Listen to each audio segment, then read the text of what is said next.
Paths then. Paths you can see as a new way of being a lawyer.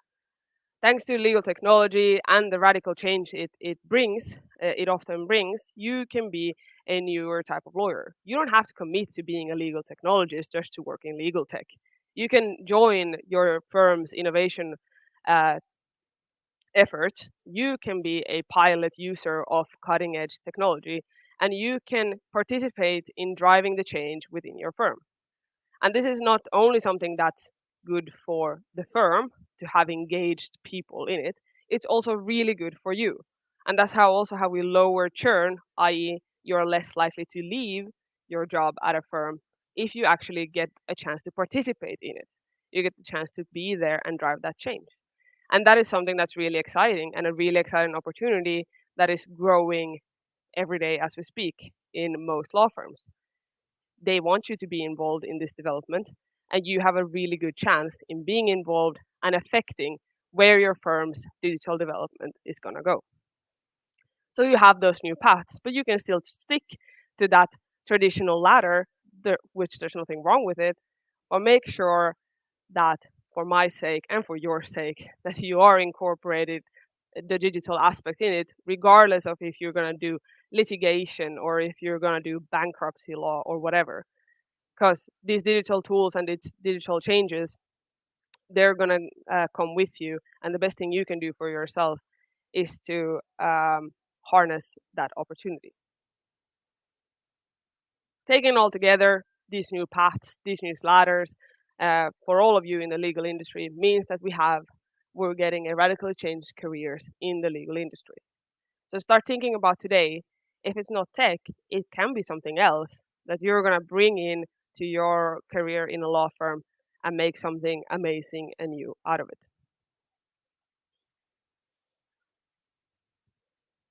So my advice to you, this is a joke. Take it as a joke. It says practicing law for a few years is a great way to find your true passion for insert literally any other career here. And it's just a commentary for, and I see the legal tech people in the back laughing because they call the people who are associates that they are on the dark side. Uh, I won't make any comments on that.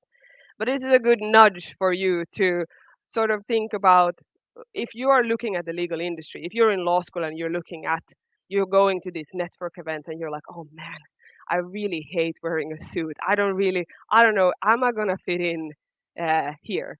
The good answer is that you can actually now find a place where you can, and you can find a place that hopefully encourages you to do other stuff than just identify as a lawyer. Be it tech, which is my choice at the moment, or be it something completely different.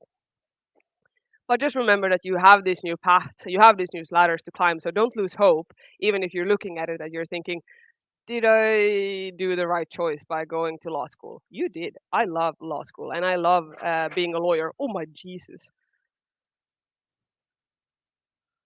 They're breaking out the ice early. And even if you're sitting there thinking, yeah, yeah, I love being a traditional lawyer. That's my goal in life. I salute you. There's nothing wrong with that. But I encourage you and everyone to adopt a ever learner's mentality, to not say no to change, to say yes, to develop your role as a lawyer in a new and inspiring way, because that helps you be more committed to whatever it is you're doing. You're going to be a better professional for it, and you're going to fundamentally feel much better. And the last point then, digitalization, tech, all of this isn't going anywhere. You know it because we grew up with it. We grew up with internet, and we're laughing when our professors are telling that they had to call the internet to get it up and running. That's not. Yeah, I have no recollection of such time. So it's not going anywhere, and it's fundamentally for you. It's going into the legal industry, and it's gonna be there to stay because there's a lot of professionals like me who are there to making sure nobody forgets that this is a development going forward. This is a change that we're seeing, and they have no they have no other choice. The people in my law firm, for example, And you, quite frankly, have no excuse to not learn tech and adopt it. Thank you very much.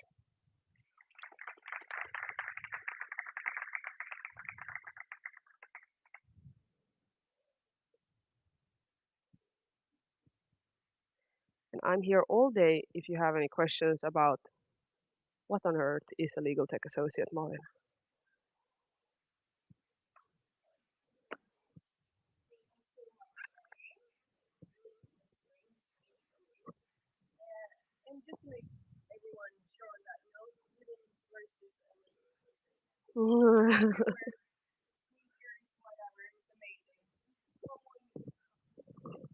But she works in a startup, so don't trust her.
Yeah. Okay.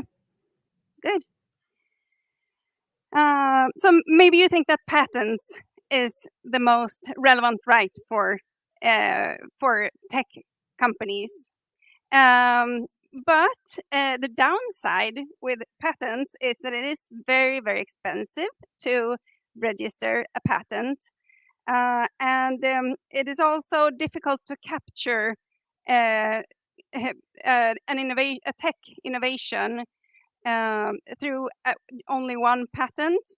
And also, there is a risk that once the patent is registered, your tech product is already developed to something else. So the patent may not be relevant anymore. On the other hand, once you get the right patent protection, it can really become an asset which you can license to others. So, in the following, I will be speaking about trademarks instead. Trademarks can be renewed for an unlimited time. The trademark of a company is, as you understand, necessary for your customers to even find you and your products.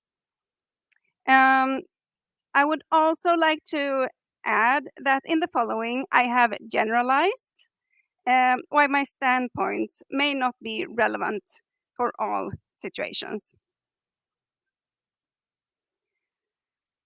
So I'm Anna-Lena Nordin. I'm a trademark lawyer. My, so to say, job is to help my clients build and enforce their strong legal trademark rights worldwide. I help various clients in various industries, including the fashion industry, food industry, restaurant industry, steel industry, recycling, and space industry, etc. I do have startup clients in the tech industry. These clients require cost control to a greater extent than clients that are already established on the market. The benefit, on the other hand, in beginning working with a client in the startup phase is that you can help them in their very first steps in creating an IP strategy. I have worked in trademark law for more than 15 years now. I have worked at 3 different law firms and also as an in-house legal counsel at H&M, the Swedish fashion retailer. I'm now with the Swedish law firm Westerberg and Partners. We're a boutique law firm specializing in intellectual property, IP, and large-scale disputes. My colleague Jakob Eriksson, that will participate in the panel discussion later today, is part of our successful litigation team. So this is the agenda for today. We will start off with a short introduction to trademarks as business assets, followed by 10 rules in launching a global trademark. And then some useful tips and tricks for trademarks, followed by trademark information for startups. My goal with this presentation is that you will understand the value of treating trademarks as an important business asset, if not the most important one. In this presentation, I wanted to take a wider grip of trademarks than the mere legal one, due to the importance of treating your trademark as something more than just a paper certificate in the archive. It is important to integrate your trademark work in your business decisions.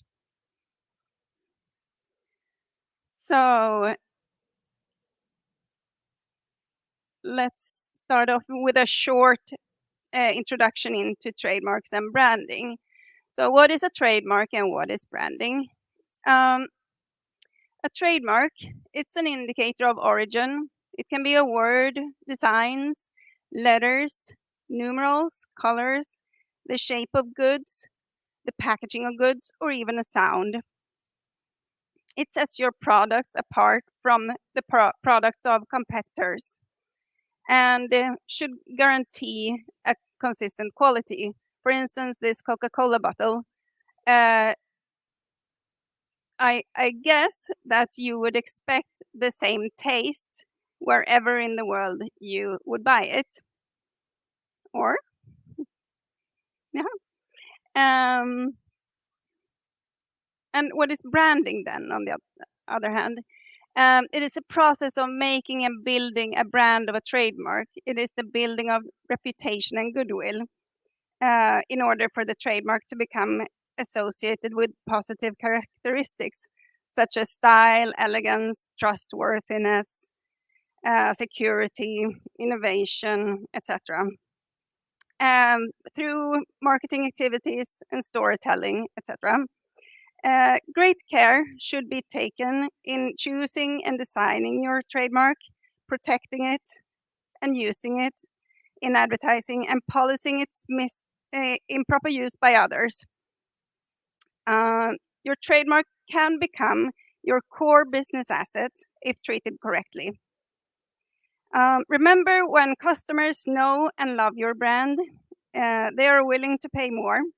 That is why all companies should think branding in everything they do. This is supposed to be blank. Although the words included in a trademark are very important for the purpose of a trademark to function as an indicator of origin, you should never underestimate the impact or strength of a logo. For instance, what trademark is this? The logo. Yeah. This one. Yeah.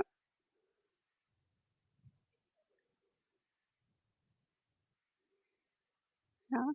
Yes. Actually, my 10-year-old son and 12-year-old daughter, they they knew them all except for the IKEA one. So the tech ones were actually the most known ones for them.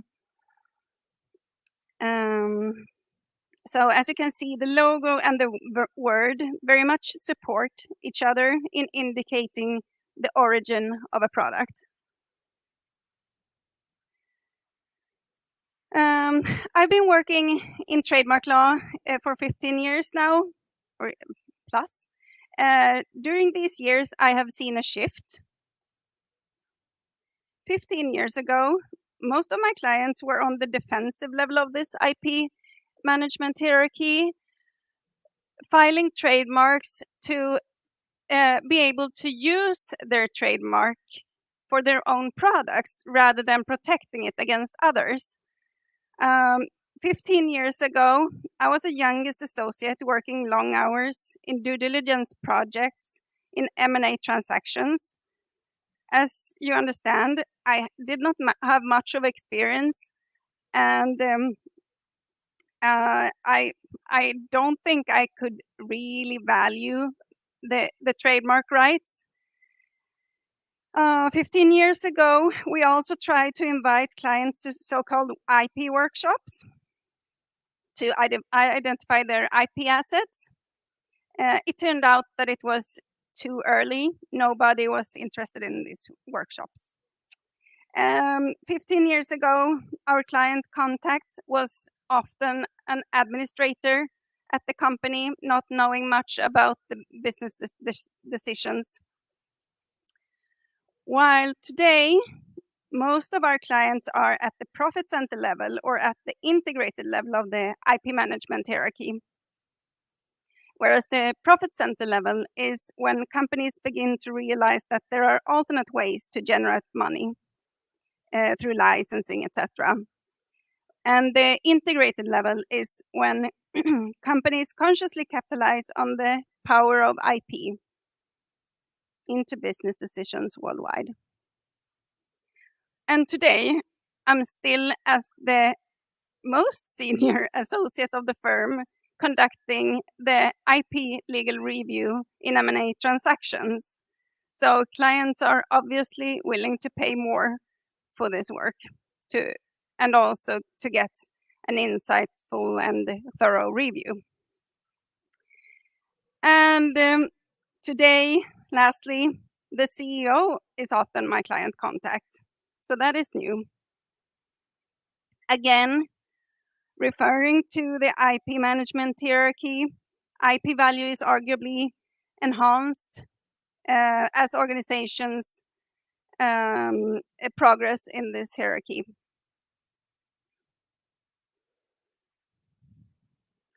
Trademark registrations should not be seen as a cost, I think. They should be seen as an asset. Your trademark will help your business to grow. And here are some examples of when your trademark registration is highly valued. For instance, business angels and investment funds will verify that your trademark is registered. Also for collaborations and even launching your brand online, the registered trademark right is important. Also, if you are to license or franchise your trademark, you should have a trademark registration. So these all motivate why you should protect your trademark. So let's move on to my 10 rules in launching a global trademark.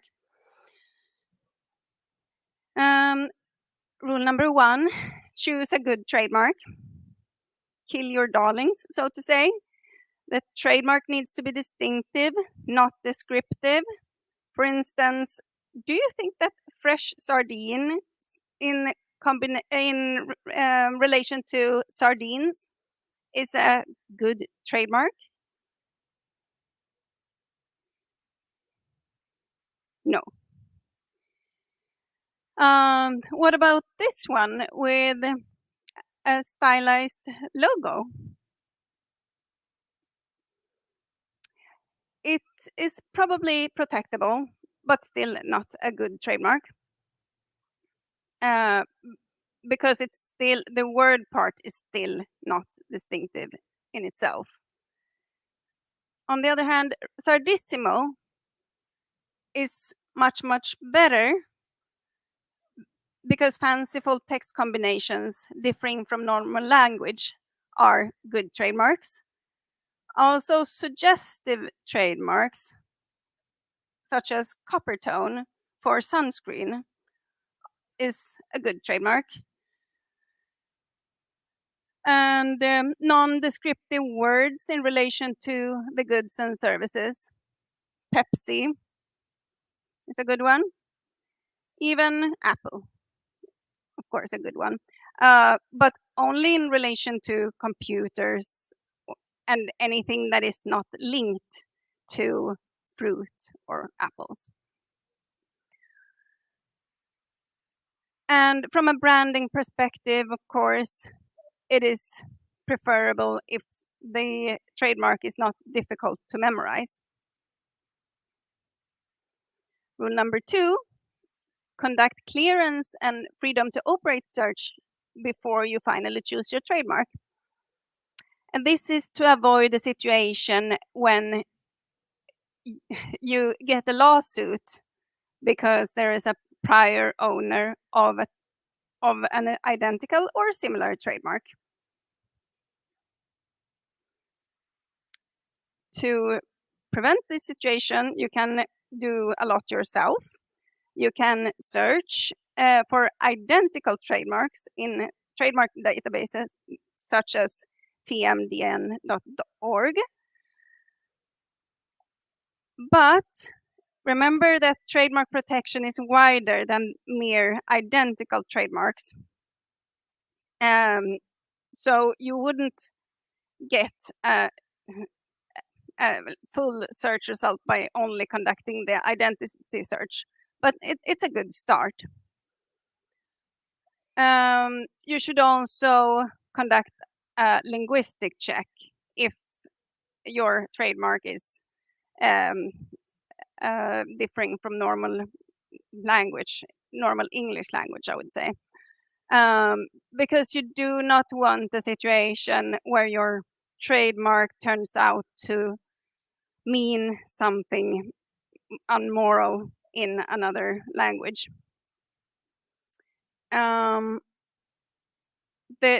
These clearance searches, of course, And the extent thereof, of course, depend on your business model. For instance, if you are to launch a capsule collection of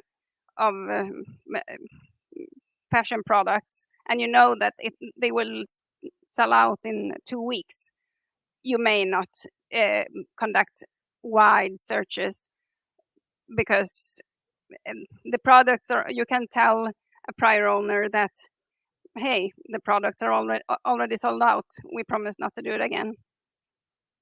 But if you are to change your corporate brand, yes, you should do extensive searches beforehand.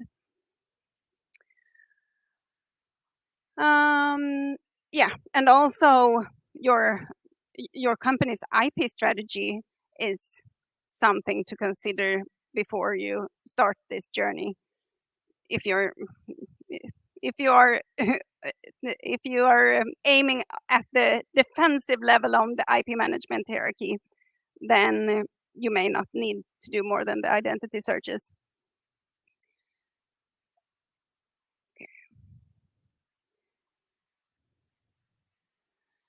Rule number 3, register your trademark on the most important markets. I've seen that the process from local to global is much faster now. 15 years ago, it maybe took 10 years to launch outside of the EU. Now you launch in the whole world at the same time, so that is different. So you should start building a fundament of trademark protection early.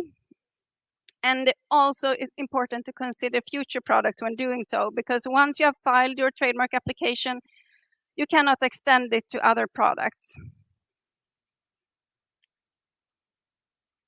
And if you have filed and registered your trademark in the EU, US, and China, and even UK, you're off to a good start, I think.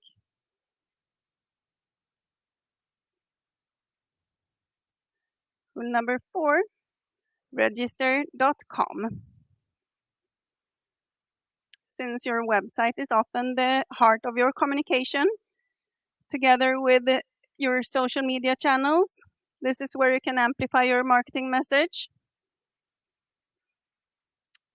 And the good thing with your website is that there you can actually share your one-way storytelling without disruption.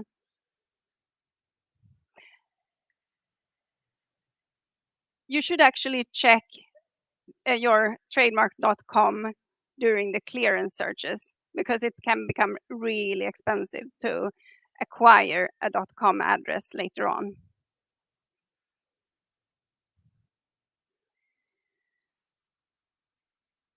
And these actions should be taken before communicating to others, if possible, due to the first to file principle in trademark law, and also the novelty requirement in designs and patents can be considered. Rule number 5, use your trademark as registered, or at least have a strategy for it. This is Spotify's guidelines on how not to use their trademark. Of course, both for branding purposes, but also for maintaining their trademark rights.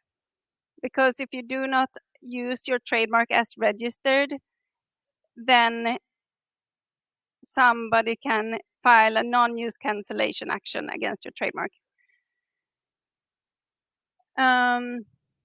Also very good to keep an archive of all the advertising.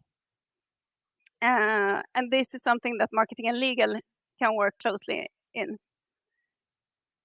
And this is both for maintaining trademark rights, but also once your trademark becomes well known, this archive is valuable. Because when you are to file a lawsuit and you want to support your rights, and claim that your trademark has a wider protection, then you will need to roll out this archive and submit it to the court. And also, rule number 6, monitor your trademark. Don't sit back and relax once you have a trademark right, because that's what many companies think that they can do, because they think that the registration does it all. But for instance, in the EU, trademark applications are not examined against other earlier rights. So that is something that the right holder has to do themselves. So they need to have watching services, and online brand protection services for online takedown is also an option. Rule number 7, integrate your trademark into your business. Legal team should work closely with management, production, and marketing in their trademark work. For instance, marketing team should preferably check back with legal team before launching a marketing campaign.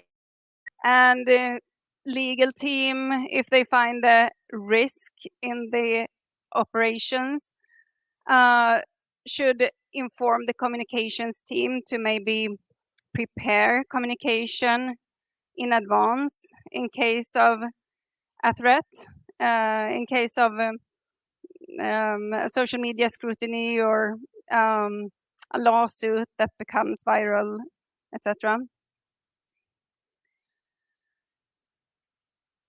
Rule number 8, keep your company's tone of voice also in legal matters.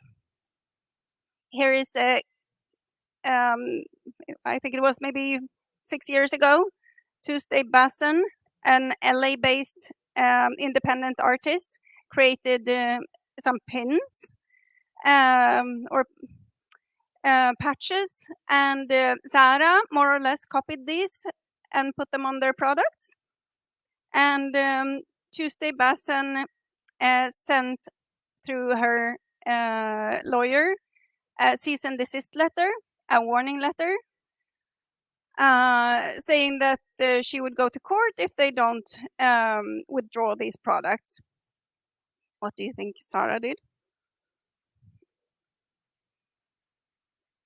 They responded with a response letter, as we lawyers do. We reject your claims here for reasons similar to those already stated above. The lack of distinctiveness of your client's purported designs make it very hard to see how a significant part of the population anywhere in the world would associate designs with Tuesday Basson. And this may not have been the best tone in this case, because Tuesday Basson got really upset, and obviously she had quite a lot of followers.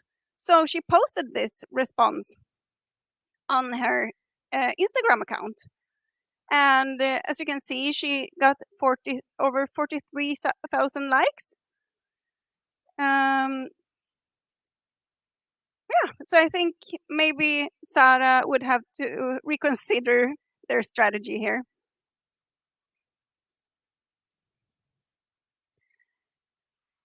I tried to apply a nice and friendly tone of voice as often as possible. This is a response I received from a counterparty. It says, first, my name is blah, blah, blah. But then, thanks for such a constructive and respectful inquiry. I enjoyed reading it. Therefore, I decided to reply without seeking aid from our lawyers. We can meet your request. Please find details in the attached document. I think he kept a nice tone of voice. And yeah, I'm very happy with the outcome.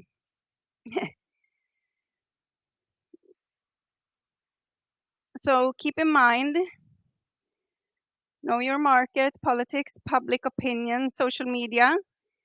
Keep balance in all your communication. If you get upset, maybe don't send out the email that night. Send it out after having read it through again in the morning. And prepare communication in advance in case of foreseen threats, as I said before. Okay, rule number 9, create a sustainability policy. This is not legal advice, but I read that young consumers are willing to pay more for a product that is sustainable. On the other hand, big companies are subject to scrutiny. So a product that is claimed to be sustainable really needs to be sustainable to avoid a dispute. Rule number 10.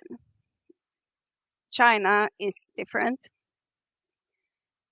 So if you will ever offer your products there, you will need to consider to file your trademark in China right away, like right after your first EU or Swedish trademark application, because there are a lot of trademark squatters, and also the Chinese trademark registry is crowded. It is difficult to register a trademark in China. So for us, we have very often decided to go outside our global strategy for trademark filing. We, for instance, file much broader than normally for goods and services that are not really relevant for our client, but just to make sure that the Chinese trademark squatters do not register a trademark registration just outside the scope of our client's protection. But the Chinese authorities have taken measures, so the situation has become much better during the 2 last years, I think. Also consider a Chinese trademark character version, because most of the consumers in China do not know Latin characters. Okay, let's move on to some useful tips and tricks. Unreasonable giants. There are plenty of them. And it is a challenge to defend against a giant if you don't have financial muscles yourself. You can do as Tuesday Basin did, post on social media, but that may not be the perfect solution for all cases. You should also consider that that trademark owners tend to file oppositions more often than they tend to go to court for infringement cases, because oppositions are much less expensive than infringement matters in court. I have a client that asks, he tends to get these oppositions quite often against his trademark applications, and each time he asks, okay, do we need to withdraw all these products now? And I'm like, no, not really, because they have not claimed that you need to do that, but if you want to be safe, yes, but let's try to find a commercial solution here. It's of course difficult for me to say there's no problem at all, but I'm trying to tell him that if they have filed an opposition but not filed an infringement lawsuit, or even sent out a cease and desist letter, they may not be that aggressive against the use of the trademark.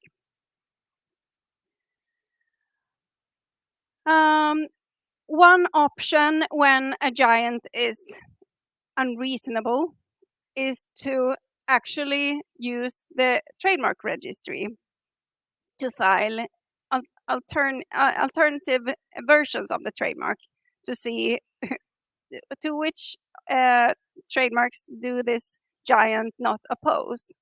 That's quite a good indication on which trademark is actually okay. And shortly regarding metaverse and NFTs, I know Olivia will be speaking about this later, so I will not go into any definitions, and I'm glad for that. I think that the virtual worlds are here to stay, and if your company will be there, I think you should register your adapt your trademark registrations for that as well.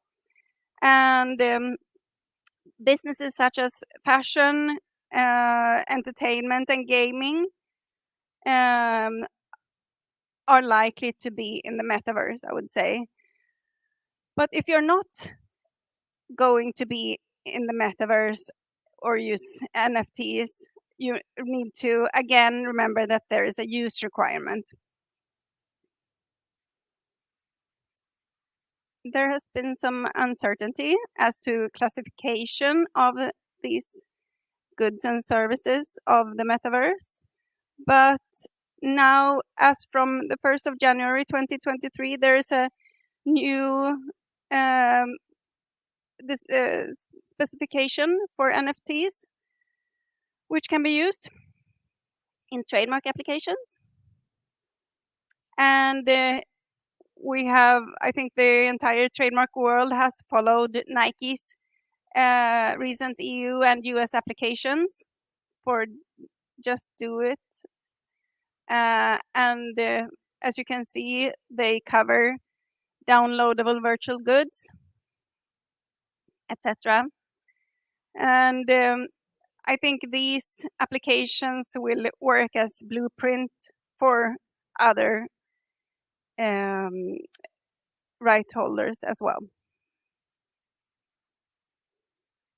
And some short trademark information for startups. There's actually a fund from the EU IPO for small and mid-sized enterprises, from where you can get 1,500 euros, which covers pretty much an EU trademark application. And you can actually get this funding yearly. So if you get the funding this year, you can still get it in 2023. EU IPO has promised this earlier this year, so I hope that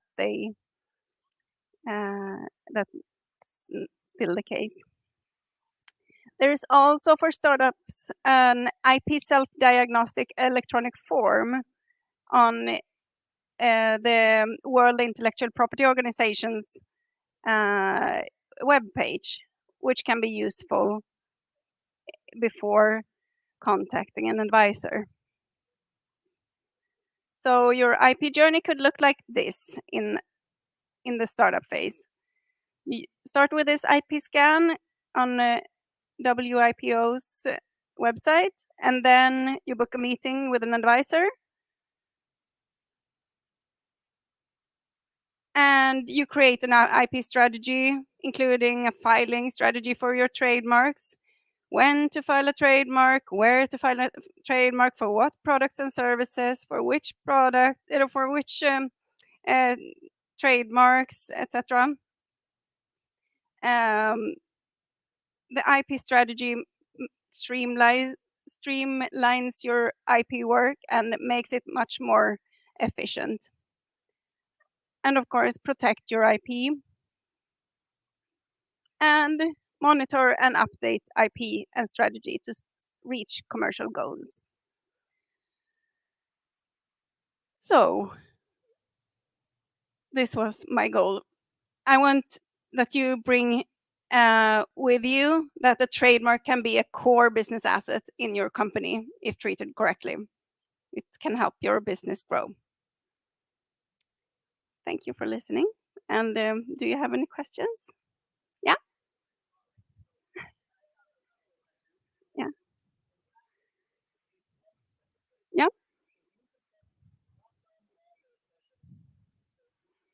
Mm. We perform them, and we have support, technical support for doing it. Yeah, yeah, but we sort out quite a lot ourselves. I'm actually reviewing everything that comes in.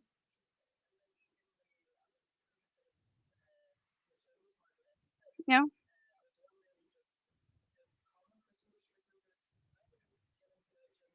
yeah,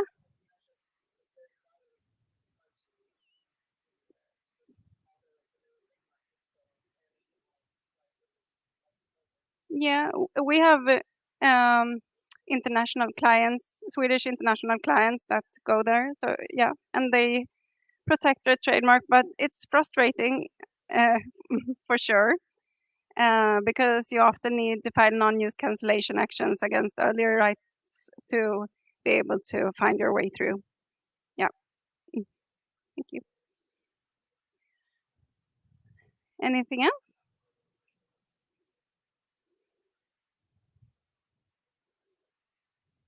So thank you. That was all for me.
And now we will share your screen. And then, sorry? Yeah, no worries. And then, yeah, so just go up on the presentation.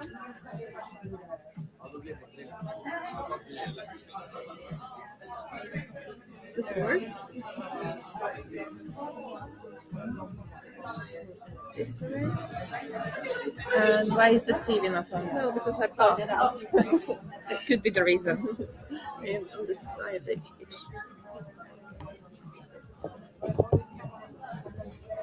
and then I will turn on the loud as well. Or the sound.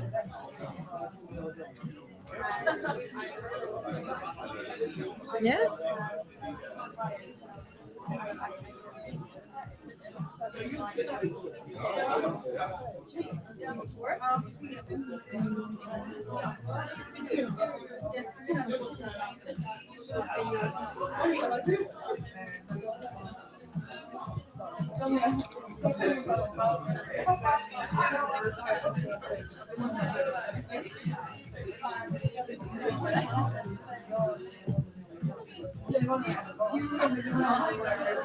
I'll just click on this. Sure.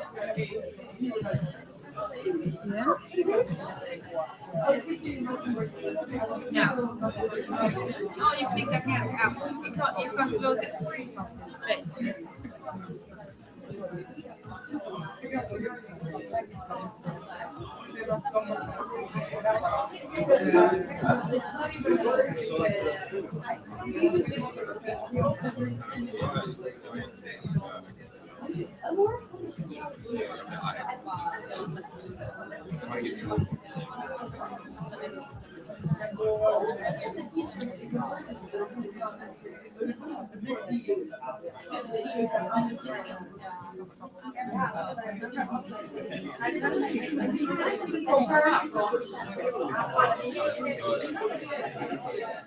Weird. I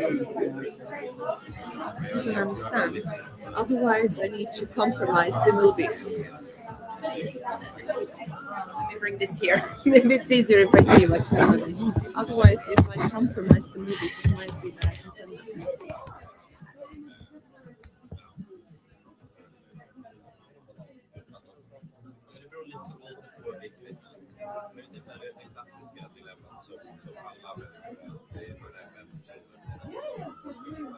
Share screen. Share system audio as well, actually.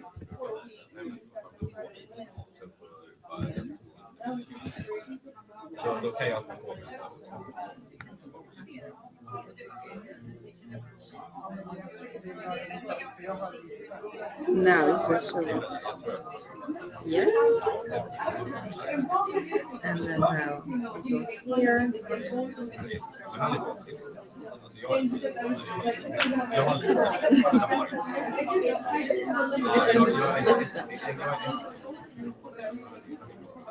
No, you see, as soon as we go into presentation mode, it disconnects. And I don't know why.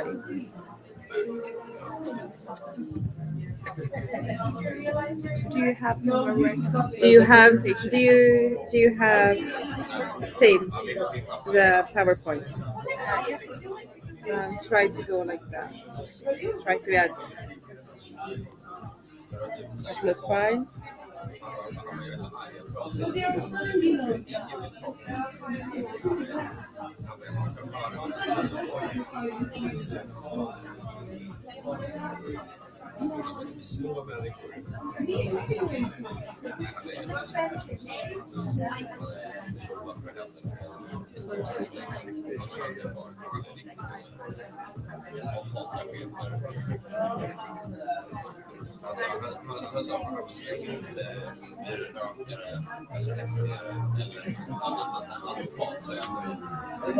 Pop up here.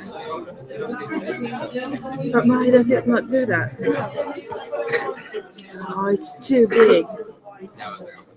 That is why I was like, okay, that's why it does not work. But do you have anywhere else that I can upload it?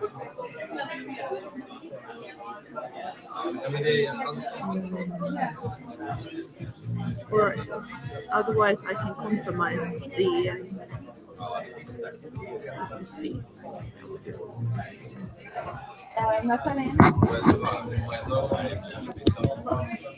So we have a size issue. The presentation with the movies is too big to send, and it's also too big for her to share the screen into StreamYard.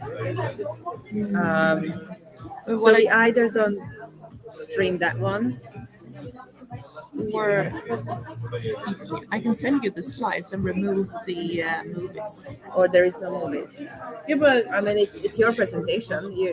because it's you gotta make. yeah, I can have the movies here, Yeah. and then you can share another and just. But at least it will take a part of your speech, I guess. And skip the movies, maybe. I think that's the options we do have. Because I can have the movies here, I think that would be good to show them. Yeah. But I think we can. I like movies. But I on the can streaming, we could maybe skip the movies. Yeah. Or if perhaps I can compromise them to make them a little bit smaller. Or you can send me your slides without the movies. I control your slides as I did before for the stream. Yeah. But you will show the movies here. Yeah, exactly. And you And then could in maybe the zoom present- out the camera. I can maybe zoom to the camera so they will see at least something from the movies. Yeah, I mean, it's not gonna be as the same quality, but But at I least think you're that's- gonna get the maybe zoom out so they see you and the movie. yeah, that will zoom just on the TV Yeah. when it's movie time. I'm gonna keep my phone and connect because I usually.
I'm saving it. Sorry? Trying to save it Without the movies. without the movies. And then just send it back to my email.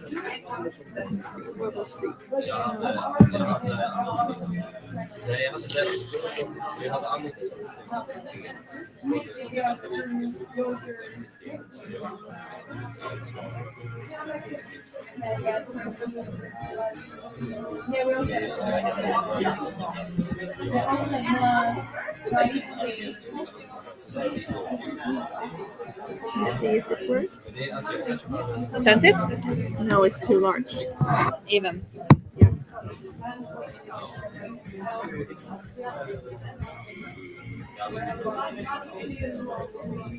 And then can you send us a link? So if you go into Yeah, I can see this. That's better.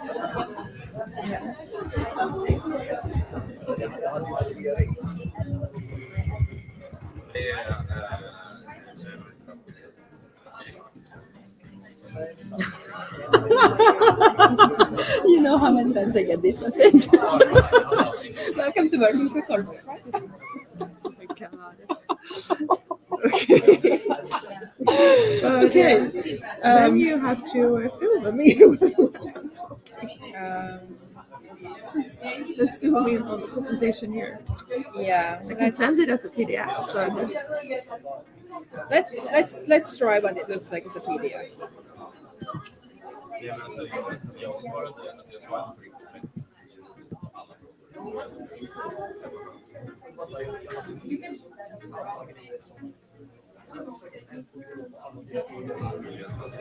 see if it's working.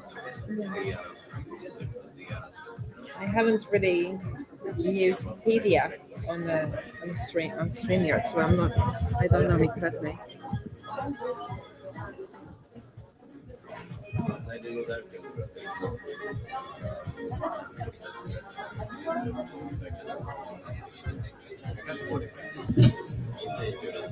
See if it works.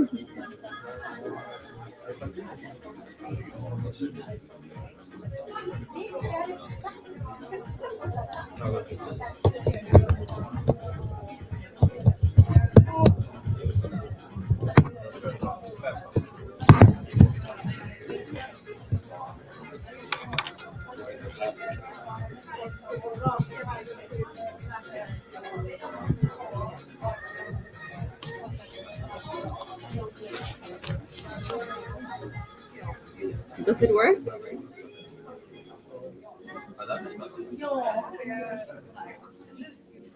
Men det är väl det här. Jag har ju sett att Nike har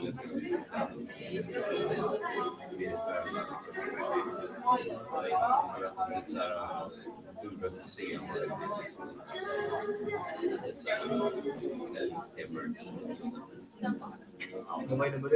Ja, men det är typ att du får liksom du äger det virtuellt. Och sen ibland finns det... Olivia? She's coming. She's in the first. Is everything from Paddy? Det är bara bra. Digitalt ägande.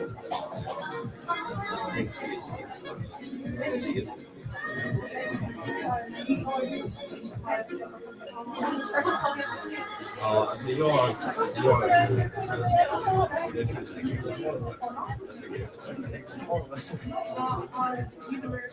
Ja, just det.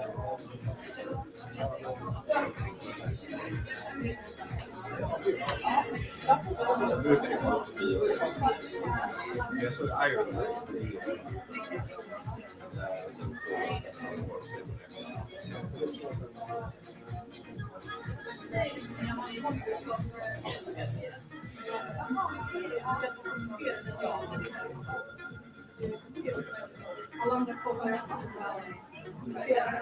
Ja, ja.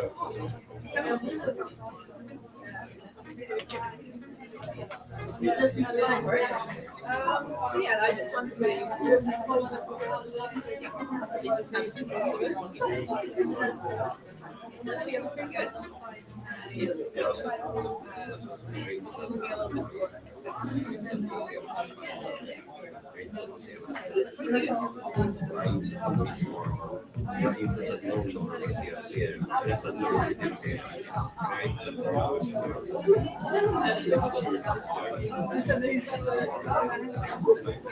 Pretty good. Jag såg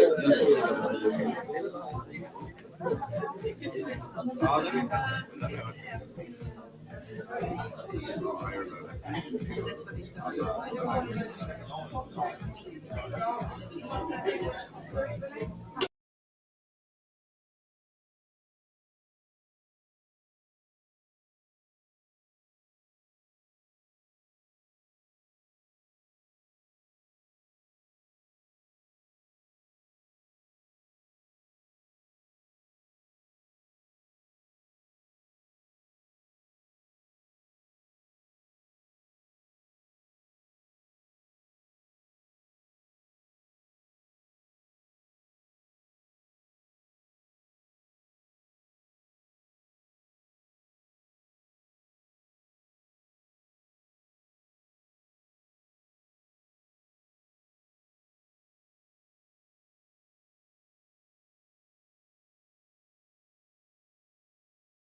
Thank you.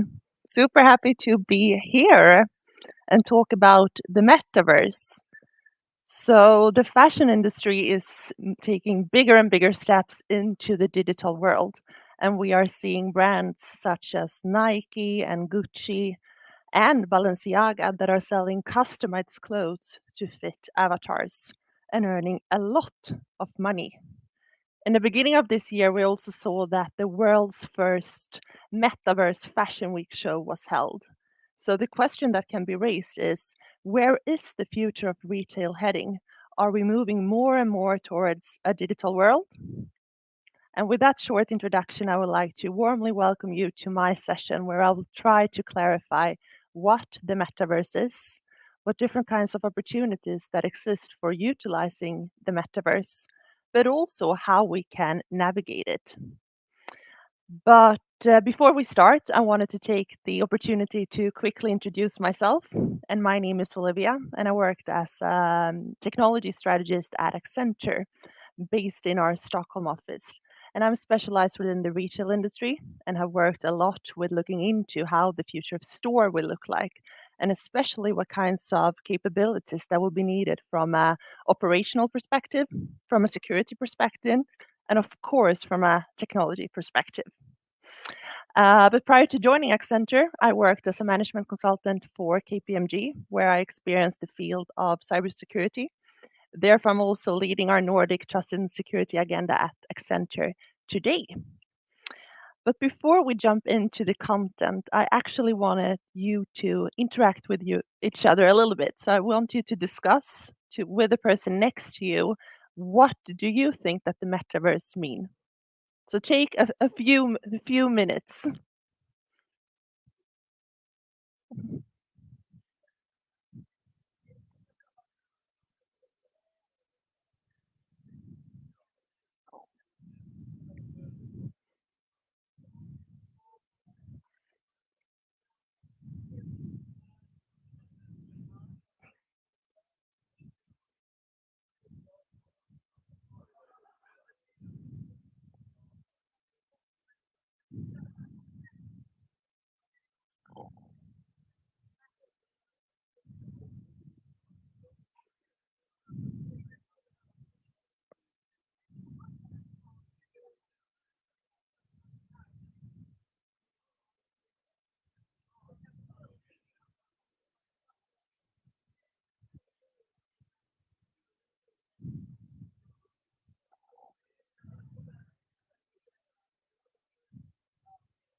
Do we have any thoughts? What does the metaverse mean to you guys? Any ideas?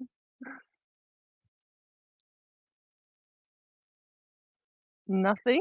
Have you heard metaverse before? I'm assume that you have heard it.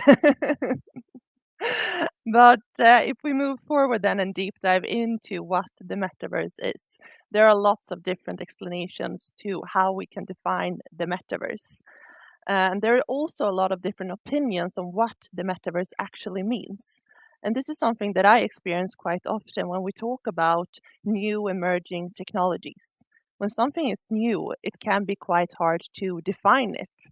And I mean, my opinion can be completely different to your opinion on how you want to define it. But that doesn't mean that either is right or wrong. Normally, when a hype is generated, it also comes with great deals of excitement, and everyone wants to be part of it. But with quite unclear definitions of what the metaverse actually is, it can also lead to a lot of confusion about what this new emerging technology trend will mean to and in our daily life. I mean, will all of our interactions be virtual in the future? And we will buy all of our clothes in a virtual environment? My answer to that will be not necessarily. Instead, I see the metaverse as a bridge between the physical and virtual world, between identities, properties, and spaces. And one way to exemplify what the metaverse actually can mean is to talk about the technologies that are core within the metaverse, because the metaverse does not only refer to one type of technology. So if we look on the left side on this slide, we have augmented reality, meaning the real world. So the person you can see here is overlaid with 3D digital objects, namely the different clothes you see. But if you move more towards the right side of the spectrum, we have virtual reality. And that is a technology that almost can immerse all your sense of belonging. And you can feel as your whole body is physically in a game. So if you haven't tried that out, I really encourage you to do. It's a really, really cool feeling. But the truth is, at the moment, there are a lot of different metaverse being built, and each of them with different initial focus areas for how to get it right. Some are for enterprises and some are for consumers, and each of these are using different kinds of technologies. Eventually, though, will this spectrum of different ideas merge into become a more unified experience? But I believe that the range of business models will only continue to grow. And even if I perhaps, and I assume a few of you as well, are too young to reflect about the early stages of the internet, I think it's quite feasible to compare the ideas in the beginning of internet when they developed the internet, just as they evolved beyond quite simple websites to today underpin the majority of all of the business models we have in the world. I think it's feasible to say that the metaverse will probably develop in the same curve. But to test you a little bit, how deeply engaged are you when it comes to the metaverse? So I want those of you who have a personal avatar raise your hand.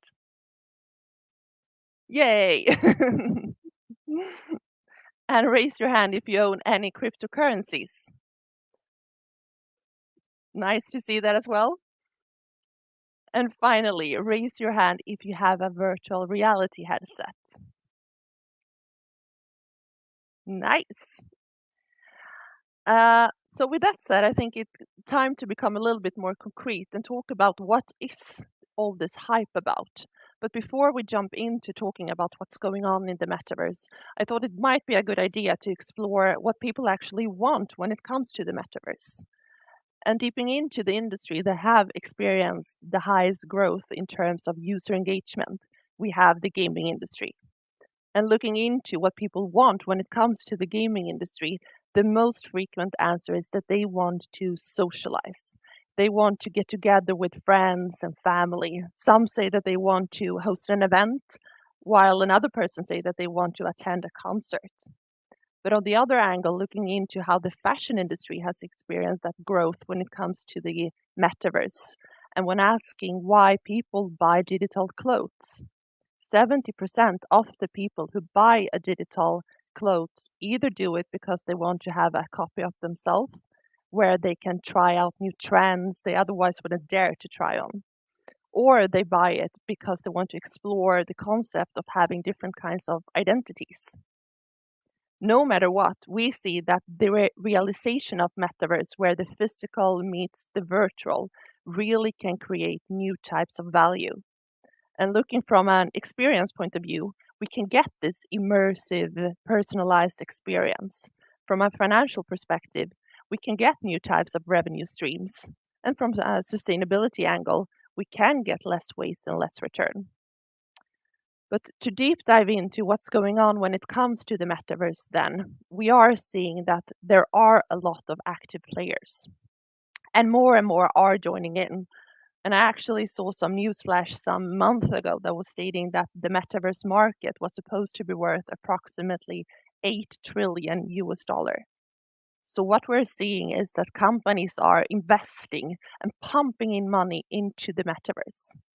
And looking on the slide here, we can see that Meta, formerly known as Facebook, has set a recruitment target that they are supposed to recruit approximately 10,000 people only to work with developing the metaverse.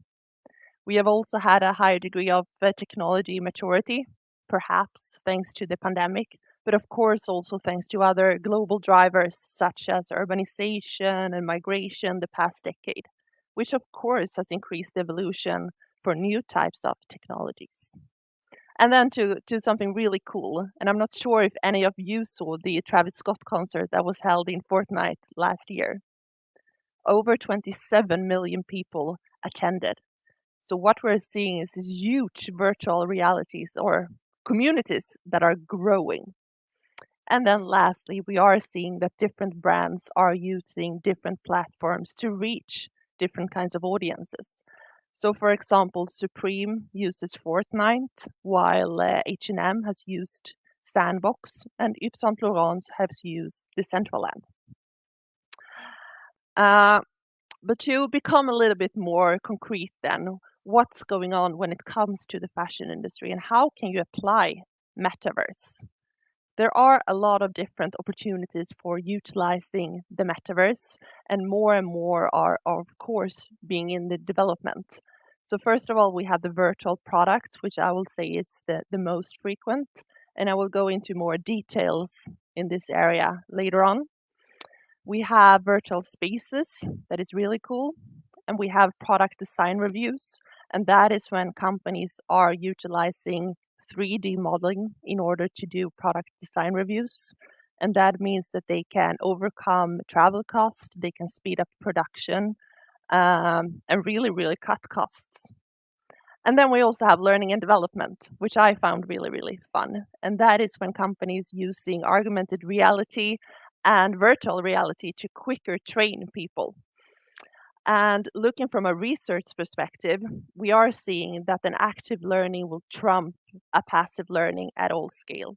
And metaverse really gives us this opportunity to boost a really immersive learning at a scale that we have never seen before.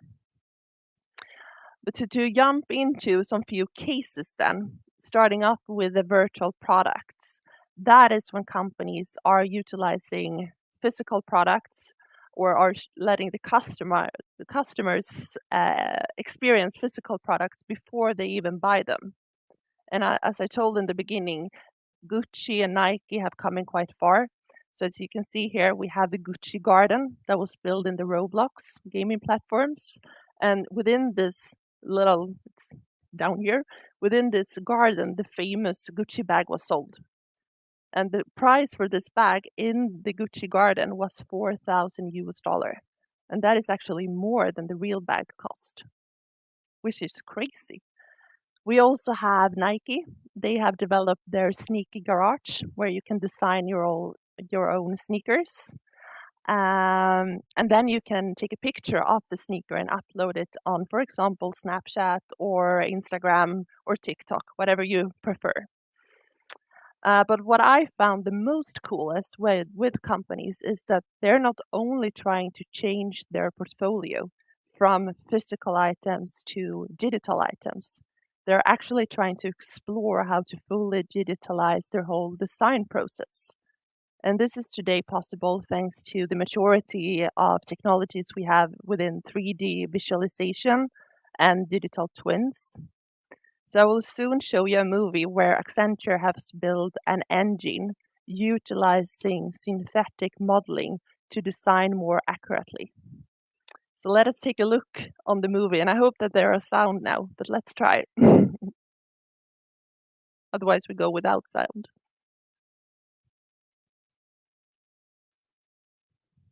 But here we see that they are designing.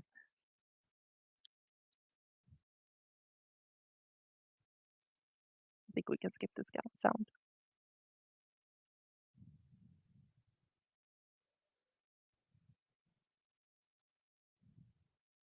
So they are choosing different kinds of people and then adding different kinds of environment.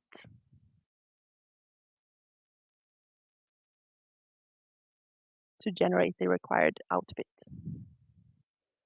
And this is all done with 3D visualization.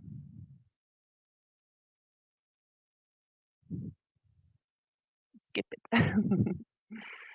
At least I found this really cool.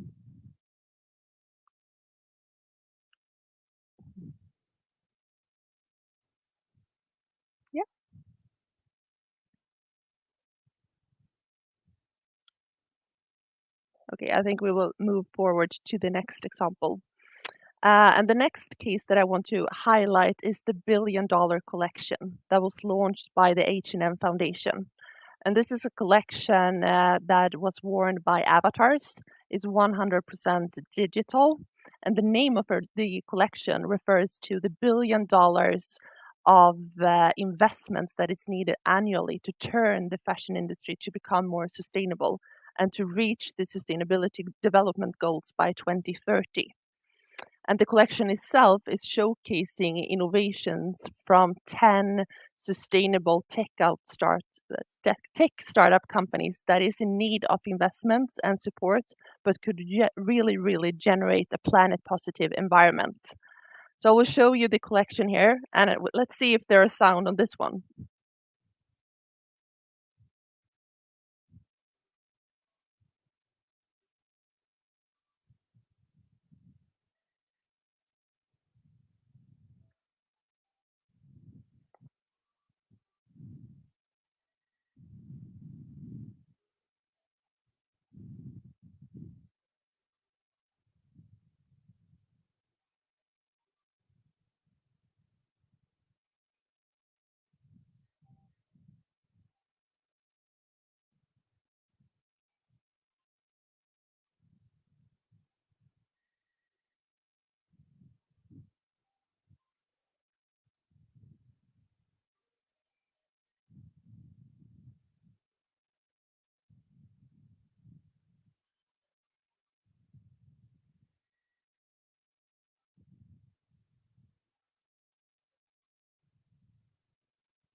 Different avatars and different clothes. Very cool, right? So now that I've listed a couple of great examples of how to utilize the metaverse, I think it's important to take an holistic and objective approach to all kinds of new technologies. And to showcase a little more downsides of the metaverse, I've listed a couple of paradoxes that I found quite interesting to see. So if we start with the first one, and that is that there is a possibility to reduce the mass production and consumption of physical clothes by shifting parts of our needs for self-expressions to our digital personas. And there lies also environmental potential in digitizing parts of the production process by using, for example, raw materials. But on the other angle, we are seeing that the technologies within the metaverse requires large amount of energy and actually risk fueling greenhouse gas emissions. So the question is it worth it? And on the other angle, we had a discussion earlier regarding children that are spending the majority of their pockets. So what we're seeing is that metaverse celebrates differences by allowing us to express freedom or giving us freedom to express ourselves in any kinds of outfit, in any kinds of size, in any kinds of clothes or body appearance. But while looking into who is buying these kinds of clothes, we are seeing that parents are raising issues that their children is spending the majority of their pockets in buying virtual good. So the question is, should the corporation's marketing and selling department behave differently to protect these kinds of consumer groups? Or what should the law look like? And then another statement is cryptocurrency. So we're saying that cryptocurrency is trying to democratize the economies.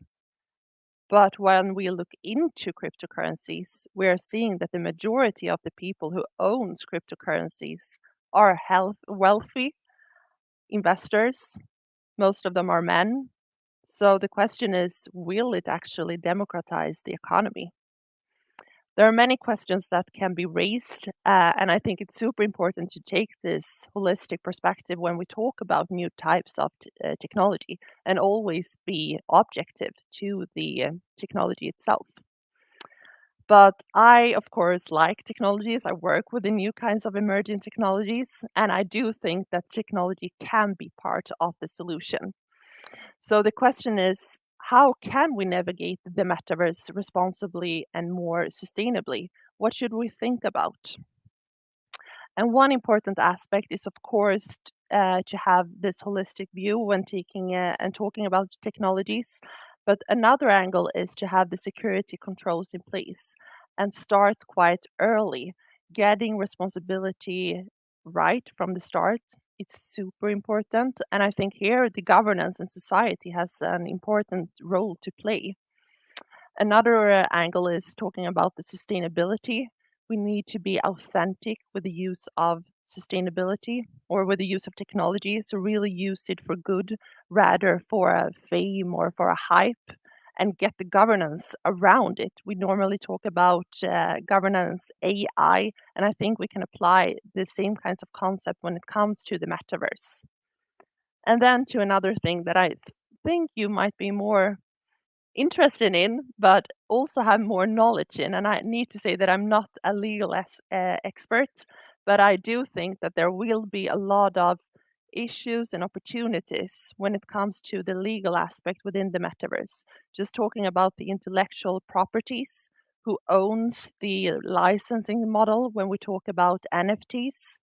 What about taxes? When I sell, for example, a cryptocurrency, what should the taxes look like? And another thing is the regulations in general. Can we apply the same kinds of the laws that we have in AI? Will it be the same? I know that we heard a little bit previously about the new laws that are coming up, and I think this will be the future. We need to look into how the regulations should work. But to wrap up a little bit and deep dive into how to get started, one of the key takeaways from organizational leaders is that even if this trend is in quite early stages and it can be quite difficult to grasp, it is time to start engaging with the topic and really start explore what different kinds of opportunities that exist for utilizing the metaverse. And every year, Accenture outlines a report where we describe emerging technologies. And this year is, of course, no excuse. And the report for this year is, of course, Metaverse. And when we launched the report, there were a launching event, and we had a mentee. And if I remember correctly, 10% of the respondents stated that the metaverse wasn't relevant for them. And as I said in the beginning, you can compare this to the early stages of the internet when people are asking themselves, do I really need to care about the metaverse or the internet? The internet will just become a fade. The internet will just be a copy of my physical brochure. And I mean, now we're actually seeing the same kinds of question once again. And people are asking themselves, is remote work here to stay? Do I really need to care about the metaverse? And I'm on, come on, guys, of course we need to care about this cool new emerging technologies. So in order to get started then, normally when I hold this kinds of presentation, I say you need to think big, you need to start small, and you need to scale fast. And what I mean with that is you need to start learning about the metaverse. Why should you entering it? Is it just because everyone else entering it? Or do you actually see a value of entering it? Then you need to start quite small. So start with a few use cases and set your strategy. And then you scale fast. So you scale your numbers of operations, you expand the numbers of use cases, and you explore what other opportunities that exist when it comes to the metaverse. So with that said, I will actually like to end this session by quoting Amanda Gorman. And she said during her New Year's speech, let us not return to what was normal, but reach toward what is next. And I really, really hope that the metaverse can guide me towards what is next.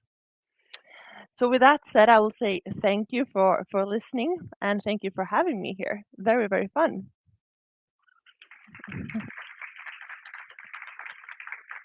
Good.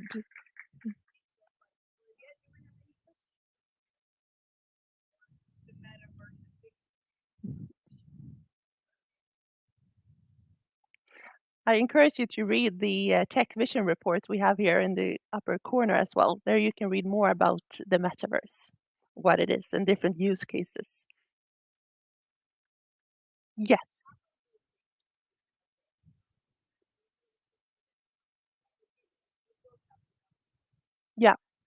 Yeah, yeah.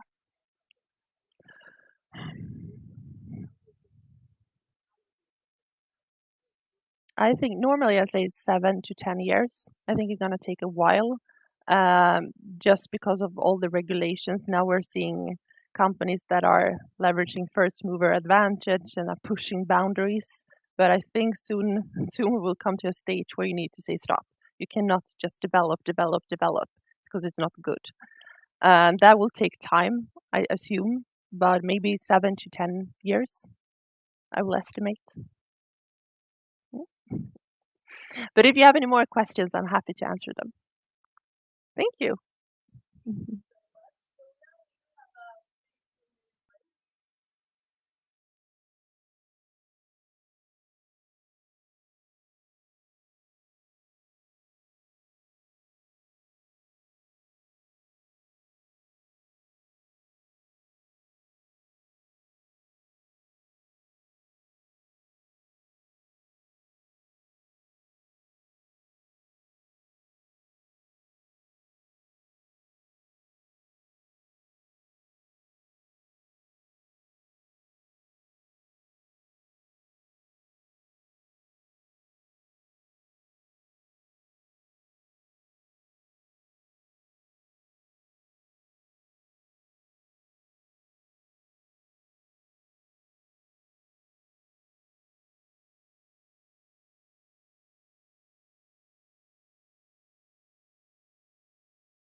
kind of tech side of everything?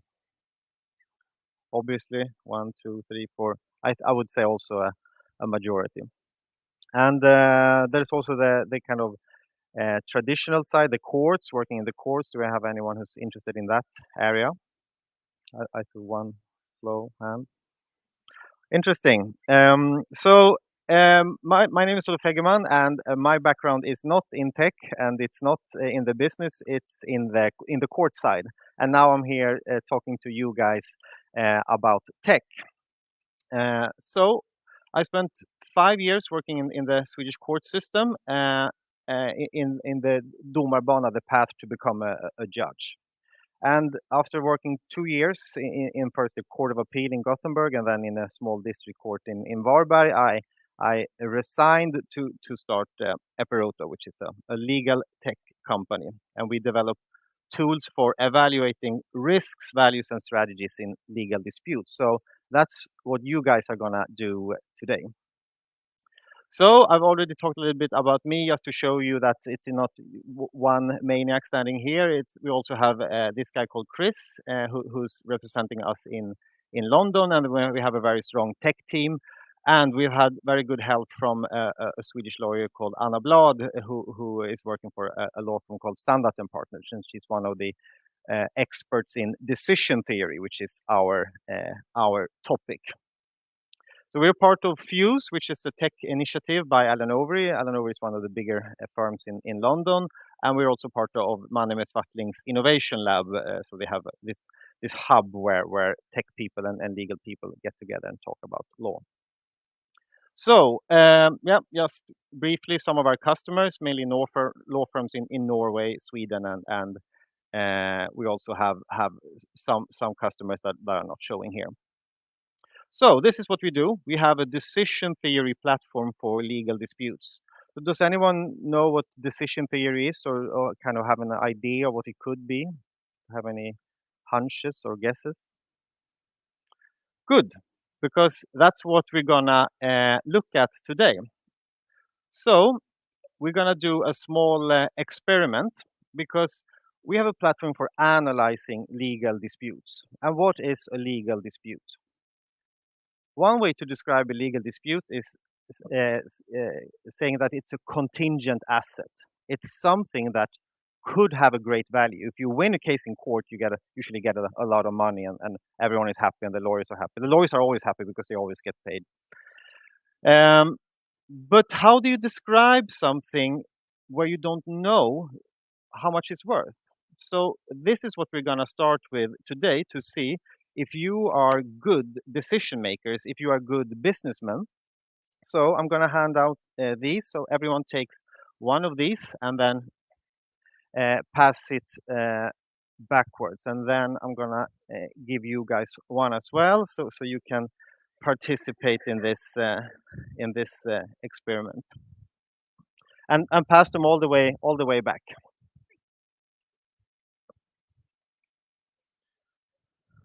So don't open your ticket yet. So this is my gift to you, our gift to you. So you can keep this one. You can keep everything you win from this. It's all yours.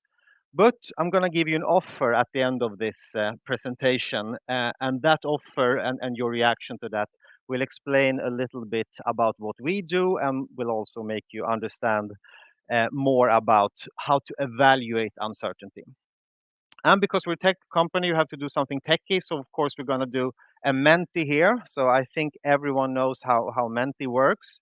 Grab your phone, scan this QR code, or you just go into menti.com and then you enter 42167596.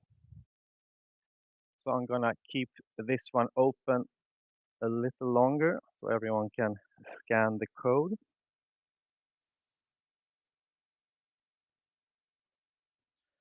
And then we're gonna switch over here. So you can still, if you hadn't scanned the code, go to menti.com and enter this number.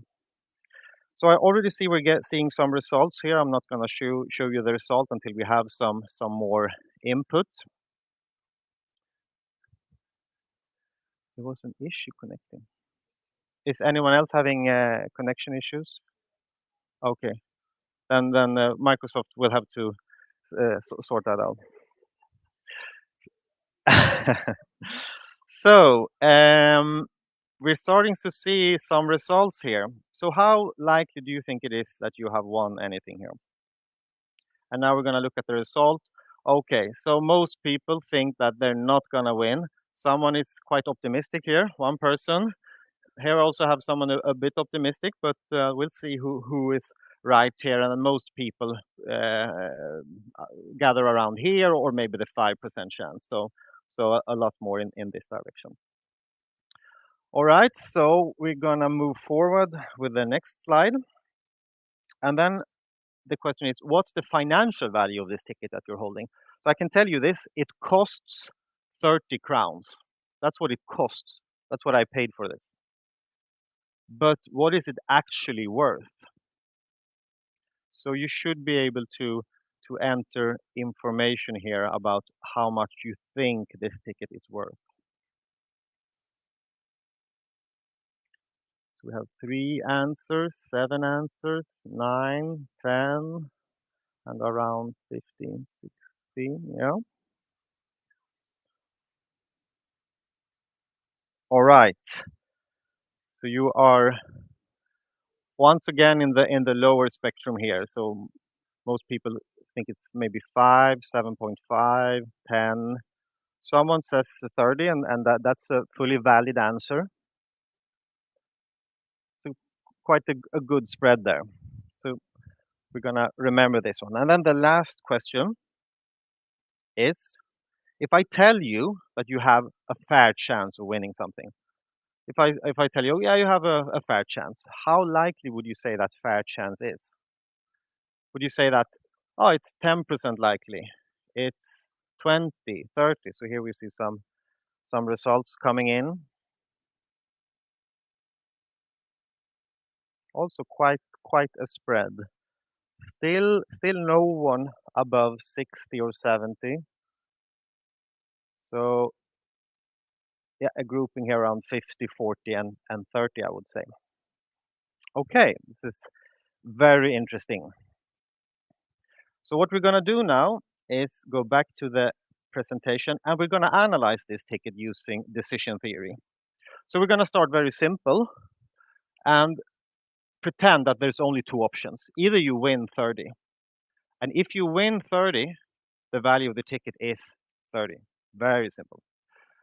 But if you lose and you don't have 3 of the same here, the value is 0. But we don't know. So let's say our best guess here is a 50-50. Then we know that a 50% chance to win 30, this opportunity has a financial value of 15. A 50% chance to win nothing has a financial value of nothing. So the overall value, the average value, or in English, the expected value, Swedish väntevärde, the expected value of this ticket would be 15. Visually, you can look at it this way. So we see the probability axis here, and then the value here. So we see a 50% chance to win nothing and a 50% chance to win 30. So then the ticket will be worth 15. But let's make it a bit harder. Let's say that we could win 1,000, 500, 30, or 0, and we had these probabilities. Then a 10% chance to win 1,000 has a value of 100. That opportunity is worth 100. A 20% chance to win 500 has a value of 100. A 30% chance to win 30 has a value of 9. So the average value of the ticket would then be 209. And you can see here the potential upside, what you could win. But what about the reality of the situation? Well, if you look at the back of the tickets, these series usually look like these. So out of 12 million tickets, 9.4 million, you get nothing. 1.1 million, you win 30, which is basically your money back. 1.2, you win 60, and then the amount of winning tickets start to drop. And then if you win the maximum where you go on TV, you usually win in average 2.7 million. So let's now evaluate all these options. And from this statistics, from understanding the likelihoods, we know that there's a 78.6% chance to lose. And then we already have the first answer. Actually, we have quite a good chance at winning, around 22%, right? So most of you were a bit pessimistic. But a majority of this is a 9.4% chance to win your money back and a 10% chance to win 60 and then 1.3 to win 90. And then you can see as the winnings go up, the chances to win are reduced and the chance to win the big money is 0.00005. It means it's probably not going to happen. So what's the value of this then? Well, a 78.6% chance to win nothing has a value of nothing.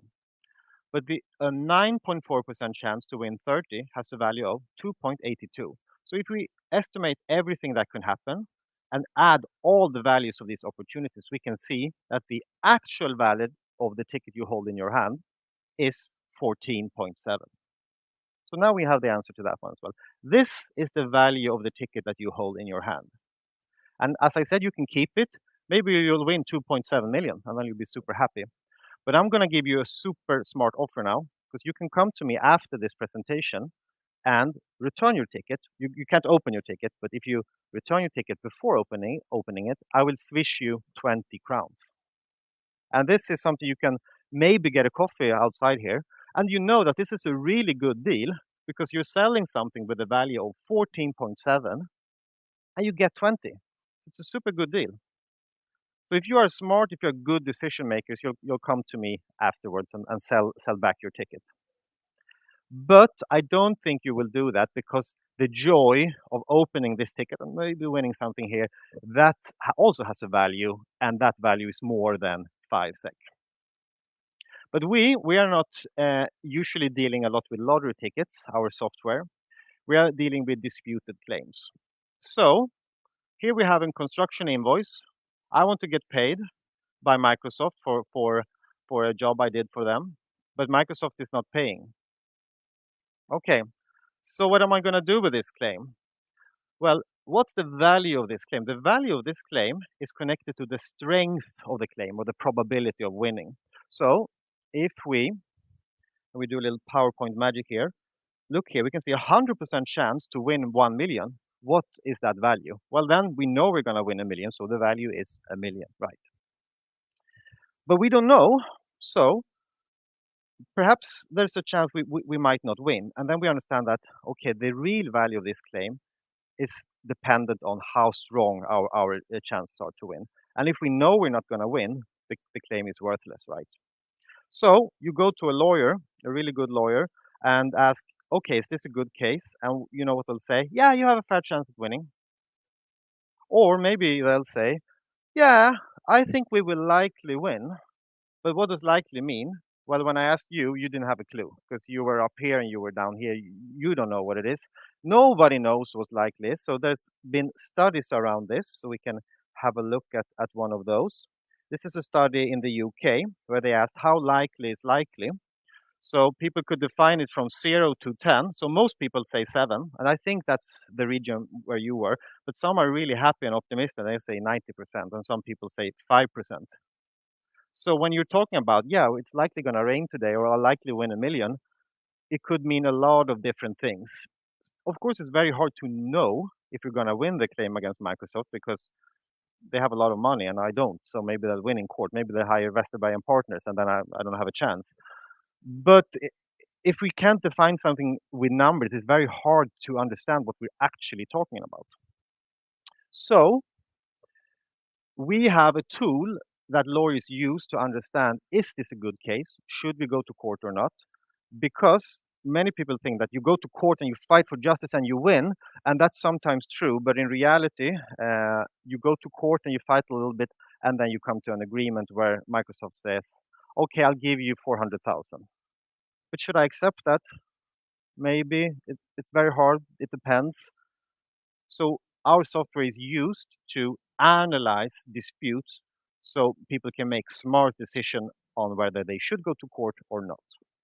So let's see how we are on time here. Yeah, good on time. We're gonna look at the case together. So I'm gonna group you into 4 different groups. And then I'm gonna need your help to give me an understanding what I should do with this case. So in this case, I am working for a real estate company and I've sold an epicenter and I made a lot of money. And I had a tax advice firm that gave me some advice. And then suddenly I get a bill from the state saying, hey, pay me 60 million in tax. And I said, well, okay, well, where does this come from? And it turns out that the advice in this transaction from this tax advising firm might not be very good. So I have to borrow a lot of money. It costs a lot to borrow money. So it cost me 5 million to even borrow this money to pay for these taxes. So now I'm really mad and I want this 65 million. And the tax advising firm, they're saying, oh, we didn't do anything wrong. We did everything as we should. And maybe there's a good chance that we can prove negligence. But then they're saying, oh, even if we did something wrong, you would have done the same anyway. There's no causation between our negligence, what we did wrong, and the damages. And they're also saying, oh, this is tax, sure, but you would have had to pay this tax sometime later. Everyone knows that buys properties knows that eventually you're going to have to pay some tax for it. So we don't accept that this is any real damages. But we feel that it's likely easier to prove that if we have done things another way, we wouldn't have to pay that much tax. And then they're also saying, didn't you recheck the contract? We will never pay you more than 20 million. But these terms are generally not, you cannot use them if you've been given really bad advice. So, but likely these terms will apply. And if we go to court with this, it will probably cost 1 million per party and the loser pays. So what am I going to do with this case? I have no clue, but I think the best way to understand is probably to ask a bunch of law students to see if they can assist me. So that's what we're going to do today. So I'm going to group you into, I think 4 groups will be the best, so it's not too big. And groups that have an odd number, they will represent the claimant. They will say, okay, I am the claimant here, so I want a lot of money. And the groups with the even numbers, they will actually advise the tax advising firm to say, okay, is this something, should we pay this money? I don't know, you don't pay 65 million. Okay. And you're going to discuss this 10 minutes in your group. And then after that, be ready to just briefly stand up and say, well, we thought about this, we thought about that, and maybe this could be a good idea for you. So what I want to understand, is this a good case? Is this a bad case? Should we just give up? Should we just pay the 65 million if we are defendant? Or if we are the claimant, should we just not go to court at all? Should we offer a settlement, and how much would be reasonable? And this is very hard. It's very hard. So you're not going to get it right because there is no right and wrong. The task is discussing the aspects of this case. So the discussion and your thoughts around this, that's the goal of this exercise. So I'm going to go back here just to see, again, we have the claimant, the defendant. This is what the claimant wants. This is all the problems. It's going to cost 1 million so per party. So if you lose, you're going to have to pay 2. It's a good case, it's the bad case. So I'll do the counting here. So we have 1, 2, 3, 4. 1, 2, 3, 4. 1, 2, 3, 4, and 1, 2, and 3. You're going to have to join even though you're not a student, but maybe you're a practitioner. Yeah, good. He works with tax. Super. Everyone should be happy if they're in that team. So the time is now 13:21. So let's take group number 1 in the sofa area here. Group number 2 can maybe meet in the area over here, and group number 3 down there, and group 4 in the sofa in the back. So I'll see you here in 10 minutes.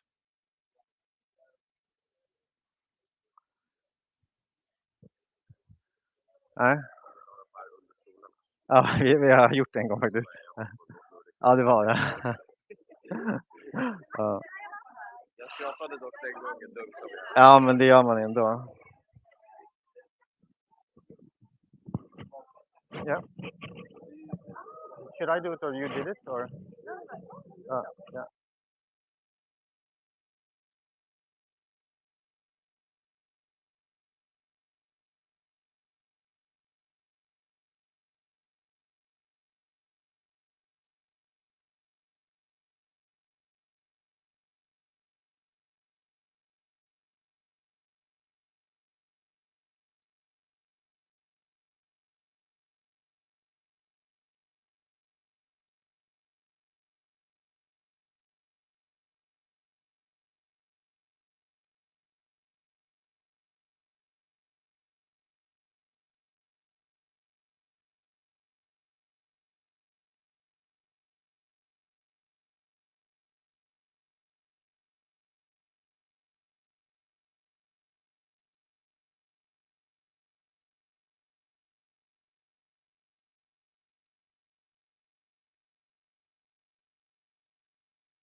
Right, everyone.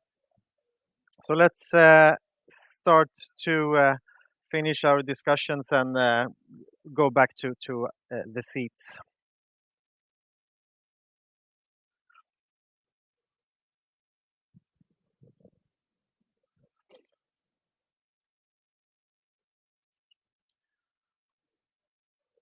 All right, and the group from the back, yeah, you're here.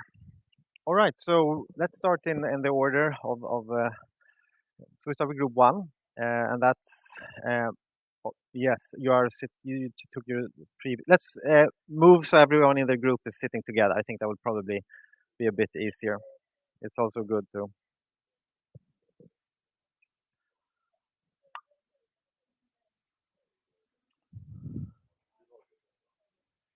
Yeah. All right, so we have group one here. You are representing the claimant here. So you want 65 million because you are angry at the tax advice partners. But you know if you're going to lose, it's going to cost money. So I am working for the real estate company. I'm saying I'm really angry here. What do you think I should do?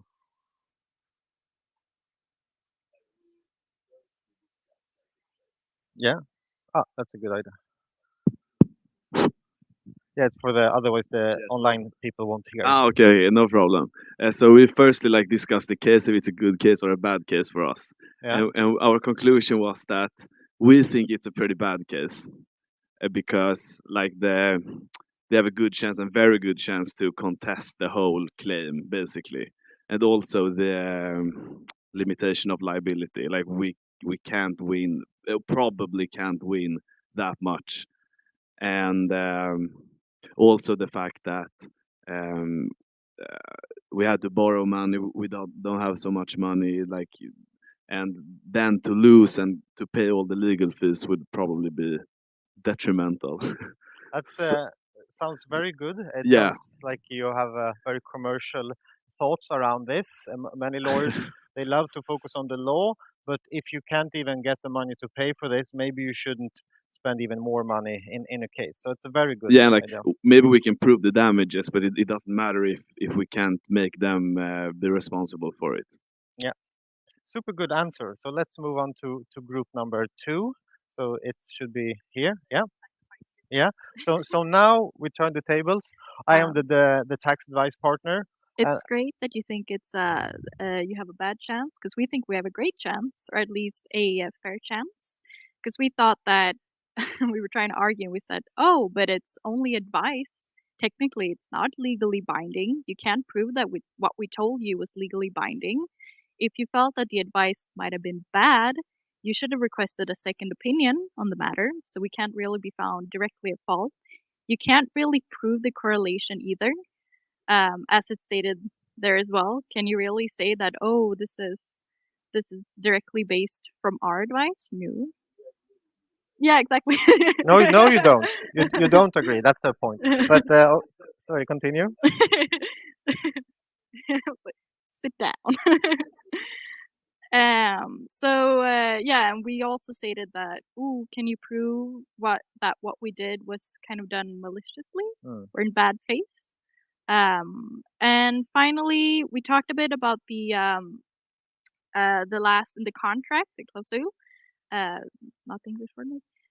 But we basically said that perhaps that isn't what we would originally go for. Perhaps as an afterthought, we would start arguing that no, we only want to pay 20 million because hopefully we wouldn't have to pay at all any damages if we could choose what we wanted. So we think we have a pretty good chance. Okay, so I'm the partner of this tax advising firm.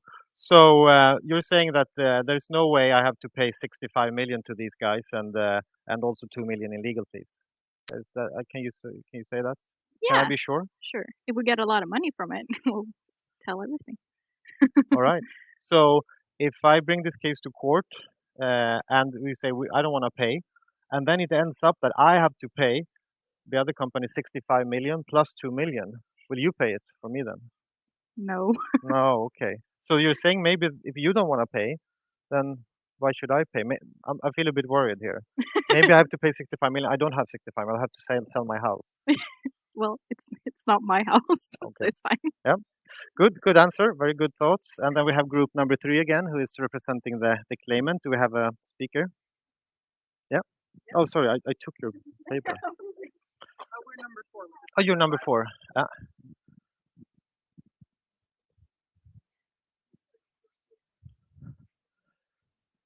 All right, so we're back here. I'm now working for the real estate company again. I want 65 million. Should I sue the others? Yes, we think so. Yeah. Or at least go for a settlement. Yeah. Because, as you said, and as the tax advice partner said, that no matter what, you would still need to pay the amount. So in any no matter the circumstances, you will still be at a loss. So for us, it's more of a win to pursue a lawsuit or at least offer a settlement. And we want to. Yes. Does anyone work for the tax authorities here? No, I don't All think right. so. I mean, thinking outside of the box and from a tax lawyer's perspective, then I assume that you don't really want to lose our business because, I mean, it seems like a really big deal. So I would pursue this in court together with the tax partners. And Okay. I mean, there's one thing that just popped in my head is also the reputational damages to the tax partners, which I mean, the 20 million is a really generous offer. You don't really see those, but I think that the reputational damage could be higher than that. So there's way too many aspects to it. Very But, good. I very would good input. never pursue a tax advice partner in court for their advice, bad advice. Super. And then we have the last group. So we have the tax advice partners again. So I just got this letter saying that my company is being sued for 65 million. What are your thoughts? What should I do? Well, there are some central questions that we were thinking of, like how central was this advice that we gave? Was it just like something on the side, or was it the main thing that they asked us about? How central was it? And also, um, we have to look into the negligence a bit more to see like how negligent were we, or can you say that we were? And we discussed the Swedish Contracts Act and the 36, the section 36 there, and we basically landed in that it's a good case for us because we believe that it's hardly ever used between um, parties that are equals, seen as equals because they're both businesses, and yeah, that's why we think this is a good case, and we landed in the fact that we shouldn't even maybe offer a settlement, and if we were, then uh, at least not further than our limitation of liability. But we wouldn't want to do it because then we kind of admit that we maybe did something or had something to do with the fact that the real estate company got this increased taxation. Yeah. Super. So, as I said, there are no right answers. There are no wrong answers. Some answers might be more right than the others, and some might be a bit harder. But let's see how a person could use a decision analysis to get a better understanding of this case. So, if we take this to court, the first thing that the court will need to answer is this issue. And lawyers, they really like working on the legal aspect, and that's their job. So lawyers will say this can happen, we found this precedent, and maybe you are negligent.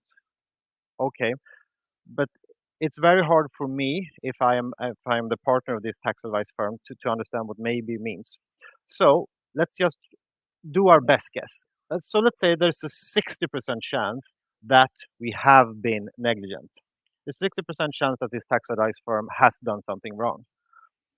What does that mean? Well, it means that already there's a 40% chance that the claimant will lose this case. Because if you're saying it's a 40% chance that there is no negligence, then there's a 40% chance that the claimant will get nothing. So already for the claimant, it's a big chance of losing this case.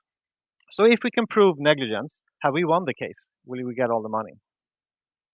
No, because we have to prove that this advice caused the damages. And let's say here we think that it's a memo that says do this, we did this.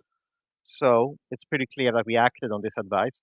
There's a small chance that we may lose on this as claimant. And if we define this as 20%, so most likely we're here, that means that there is a 12% chance to end up in this scenario. And this is pure math. Lawyers are many times scared of math, but this is very simple math. So it's 0.6 times 0.2, or 60% through 20%. So now we have a 40% chance to lose on negligence, a 12% chance to win on negligence, but then lose on causation. The next issue, all right, we prove causation, we have to prove damages. And this is tax. Maybe maybe part of this is something we would have to pay further down the line anyway. So let's say this is our best understanding. Maybe we can prove most likely that all of this is a loss, or only 35, or maybe only this kind of unexpected part is a loss, or we can't prove any loss at all.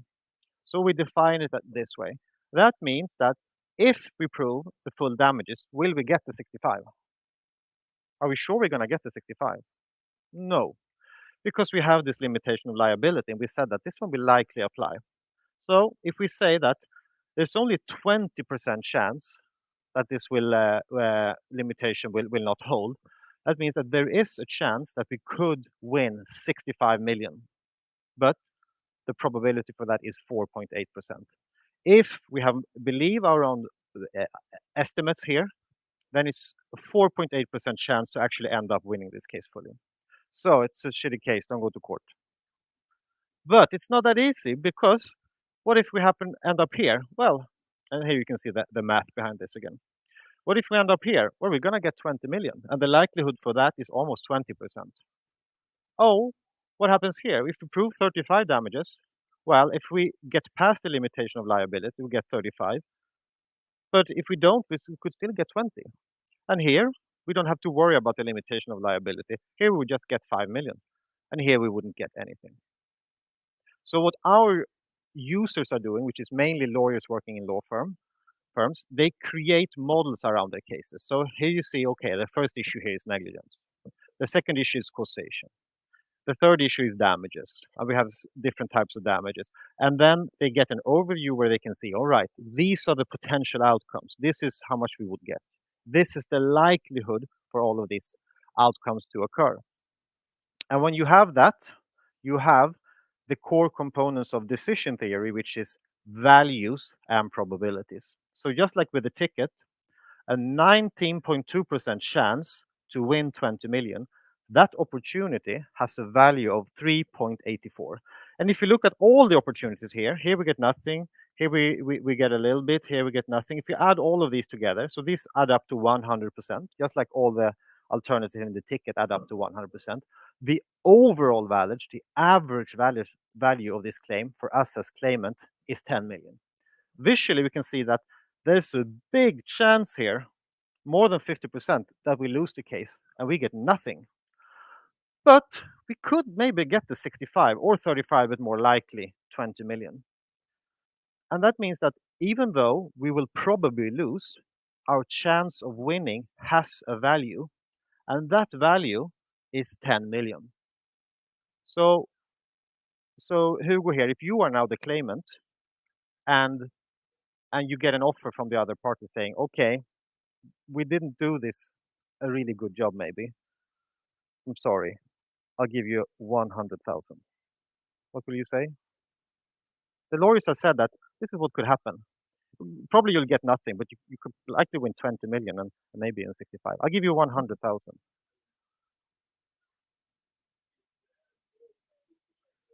You provide the data. You asked an associate. Yeah. Yeah. So if they say, yeah. Yeah. So if I'm the lawyer here, maybe you have gone to your associate and asked, how likely do you think this is going to happen? And the lawyer says, I looked at 10 cases, very similar. In 6 of those, they were found to be negligent. In 4 of those, so we don't know. Most likely, they will be negligent. That's the data.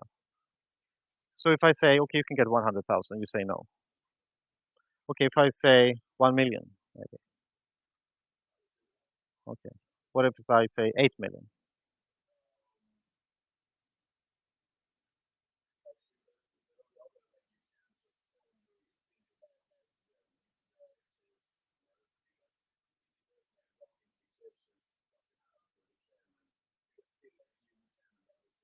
Yeah,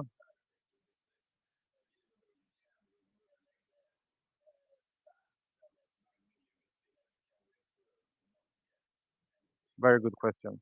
Yeah. So Hugo is saying that if we lose the case, we're going to have to pay 2 million and then we go bankrupt. What's the stakes? So very good offer, suggestion. Uh, okay, let's say now that I am the tax advice firm, and Hugo here is representing the real estate company, and he calls up the tax advice firms and say, okay, we're not going to work with you anymore, but let's just keep this quiet. Give us 30 million, and we'll be out the door. So if we ask here, you were part of the yeah. So Hugo is calling you saying, I'll give you 30. I want 30 million.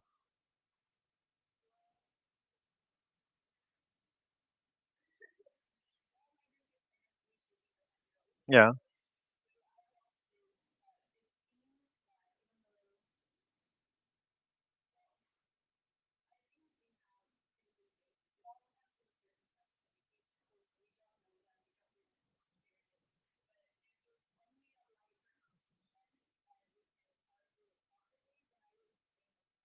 Yeah. Good. So this is just to give you an understanding of how you can use technology to actually provide advice that a person can rely on. Because if you looked at the first visual presentation of the case where it said this can happen, this can happen, this can happen, it's very hard to understand what that actually means. But if you dare to use numbers instead of words, because if you can use words, then you can use numbers. It's that easy. It's easy to say, I think we'll likely win. Okay, how likely? I don't know. Then you're not providing advice. One question here.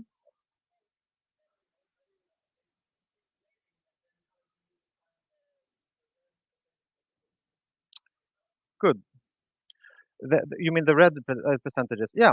So if you are the partner in a law firm and you get this case and you want to give advice and you want to understand how likely is it to prove negligence, and your associates say, I've looked at 10 cases, 6 of them this happened for this.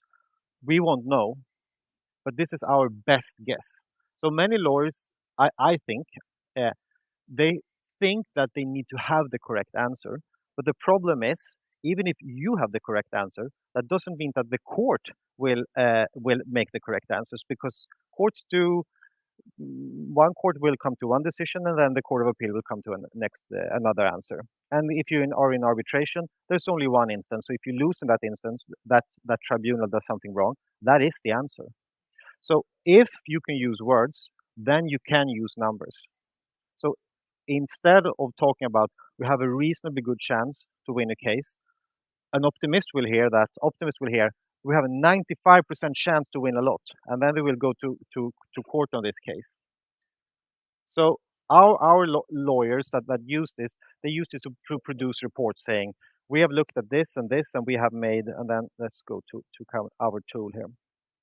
So how are we on time? Yeah, 8 minutes left. So I don't think we'll have time for our last exercise unless we have an extra 5 or 10. Okay, good. So for example, in this case, we go in, let's see if I can zoom in a little bit here. So we go in and we are now in the software. So we enter information here. Okay, we're dealing in arbitration, we're dealing with euro, The judgment was yesterday, but let's say that it's in a year. And then we start creating these models. So here we have the issue of the negligence. And in this version, I've added the legal fees. Let's see. I forgot to clean up from my last demonstration.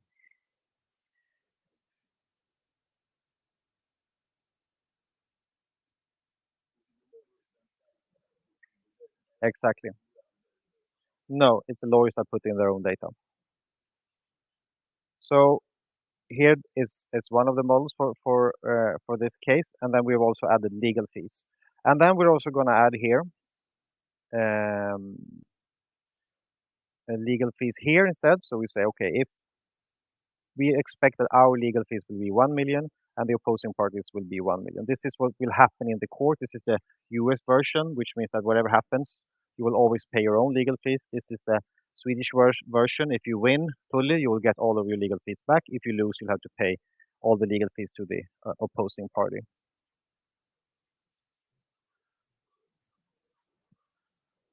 And then we see that, all right, we're looking at roughly 10 million here because now we've added the legal fees, and then we can see that we have a big potential upside and then a downside where we risk losing 2 million. So we can see that the potential upside is bigger than potential downside. And most cases will settle.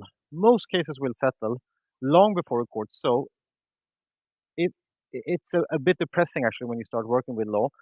If you go to court, you prepare maybe a week for a case, and then in the morning someone calls and said, "Hey, we just settled the case, so case closed." And you had read all the laws about it, everything knew everything, but most cases settle, and then you need to know what could we win, what will we likely win, and what's at stake.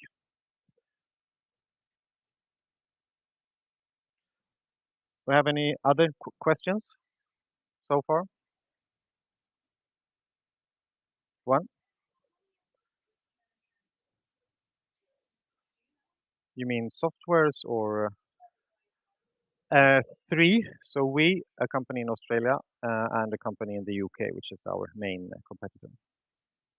And then there are if you speak to Accenture here and talk to their risk analysis, there's a lot of non-specialized software that you can use. For example, when the companies make projections on whether they should drill for minerals or oil or things like that. That's the traditional way this is used. No, because we will be the biggest one, and we will.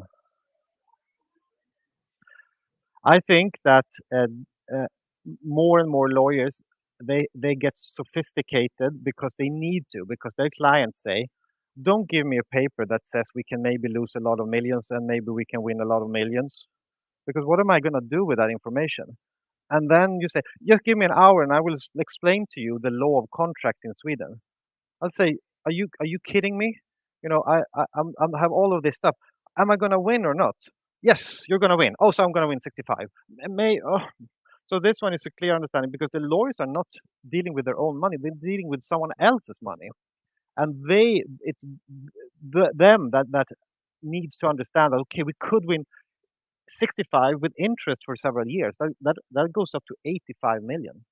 But what if I have to put my best, girls and boys and everyone else to work on this case 3 years in court?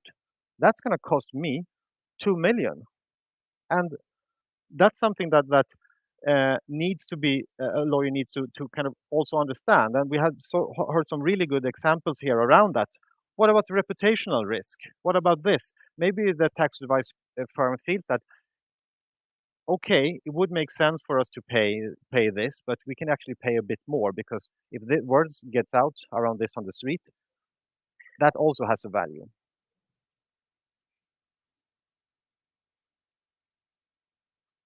Any other questions?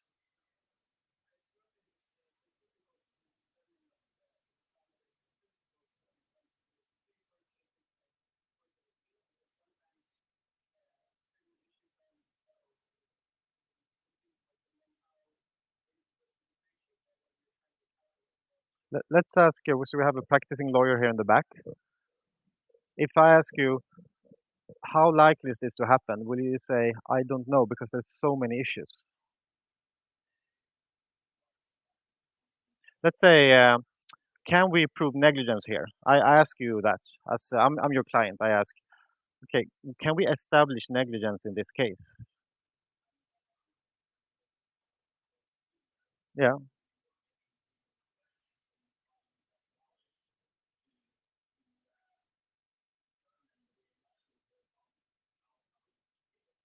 yeah,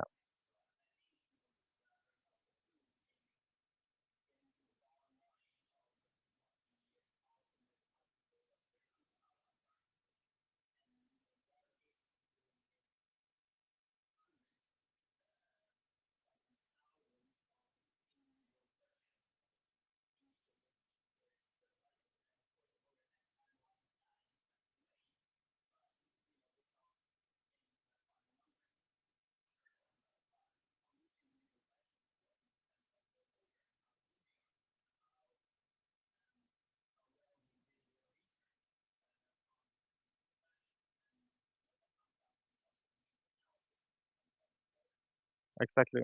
So lawyers look at the law and try to understand what will happen here. And sometimes the law is very clear. It says that if you sign a contract with a blue pen, it's a binding contract. It's very easy to understand. There's a 100% chance that something will happen. But many times that's not the case. It's can we prove that we have a contract? Yes, because we had a meeting here and we shook hands, and then there's also an email saying this. And the legal aspects of this is that if there's an agreement, there is an agreement. It's very simple, but there's evidential issues in this one as well. It's very hard to understand what will the court decide. And there's only one group of person that can predict this, and that is the lawyers. So they have to look at all this very complex set of data to understand what can happen, and then they'll say, okay, this can likely happen. But likely does mean a lot of different things to a lot of different people. But if you actually dare to say what you mean when you say likely, a person can actually understand what you're talking about. So instead of using words, we use numbers because numbers have the same values in every part of the world.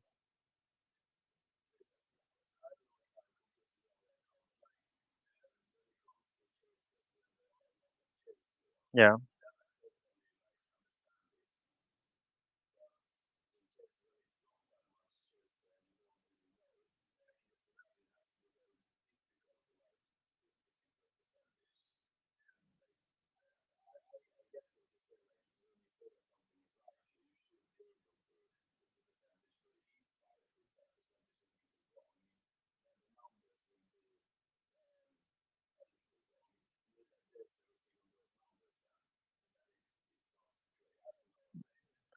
So if the numbers go is wrong, everything is wrong. And that's the way it's always going to be. With numbers, you can at least understand what someone is talking about. If you say that we could win this case and we could lose the case, we will always be right. But it's not useful advice. We cannot use that to if you go to a person should we win or not, and they say yes, you will win or maybe you won't. It's impossible to use that advice, and that's why sophisticated law firms and big companies they are moving in this direction where they say we need numbers here. We need what are your assessment here, and then they ask one lawyer, and then they ask another lawyer, and they ask a third lawyer, and then they can make the right decision. So I think we have a little bit more time. Uh, do you want to have coffee or do you want to play a small game? Play a game. Play a game. Okay. This is the first time I'm playing this game, so it's a bit of an experiment. So there were some people here that was interested in business, right? Making money, and a lot of that boils down to making investments. So what we're gonna do today is play a game where you get the chance to invest a lot of money in a very a very potentially successful company, and that company is. Let's see if we can find that slide.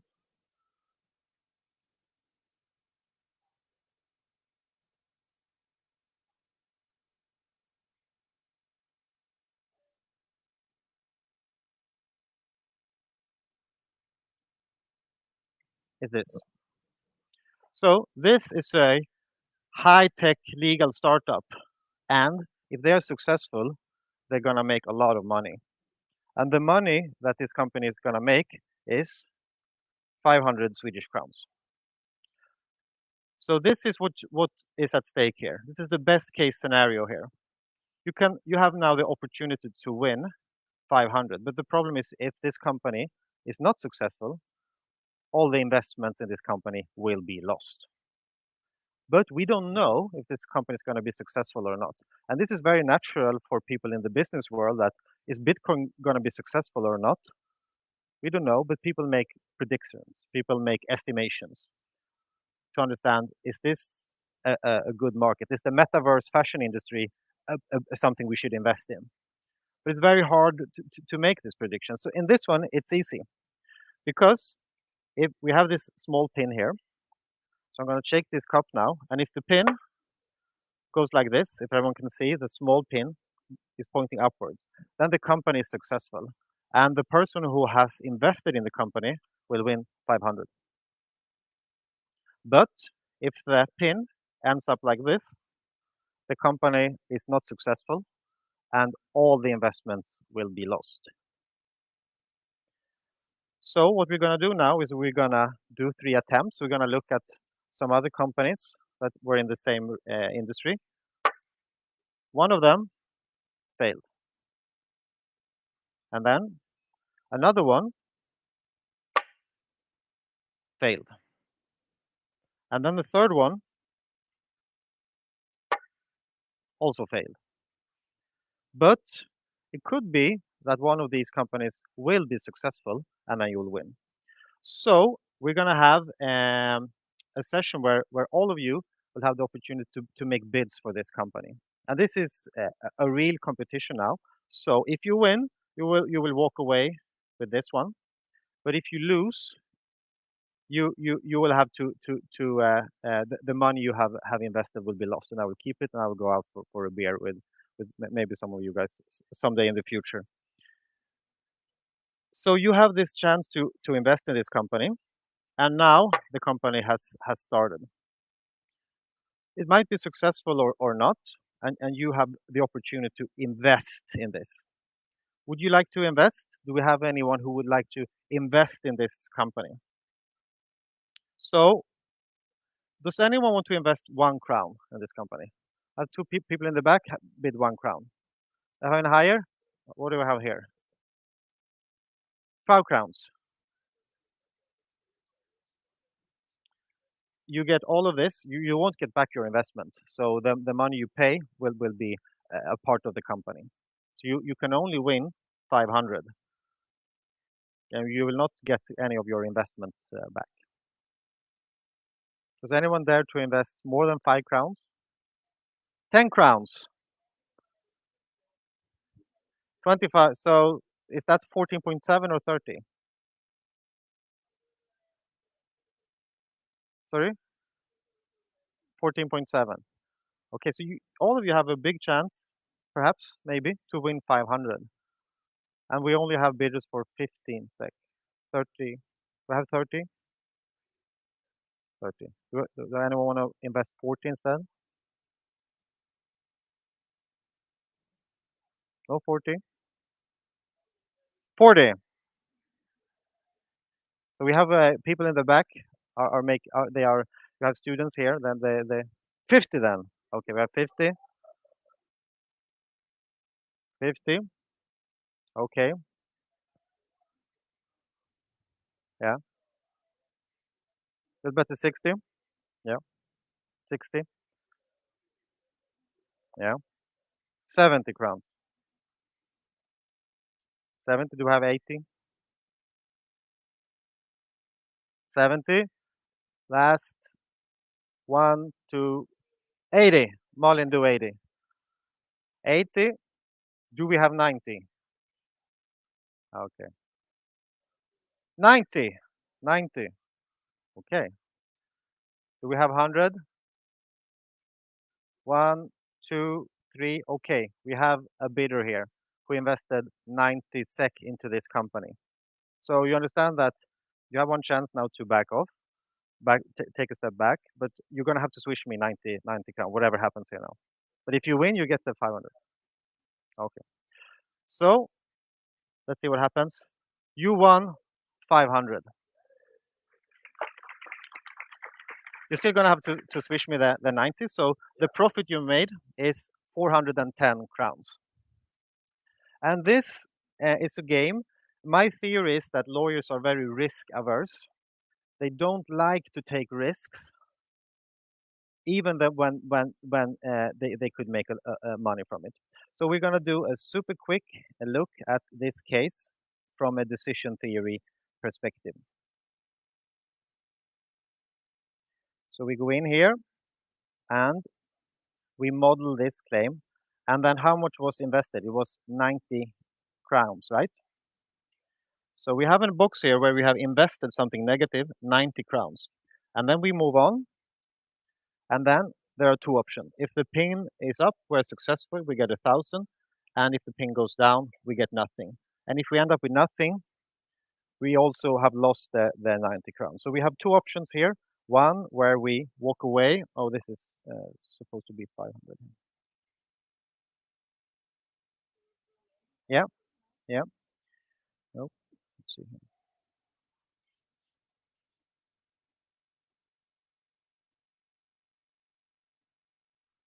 So we have two alternatives here. One where we win 500, had invested 90, so the return is 410. We have another option where we get nothing. We still lose the 90, so we are 90% down. So how likely when you invested did you think it was that you were going to win? 25%. Yeah. So let's see if this was a good decision. So we analyze this case.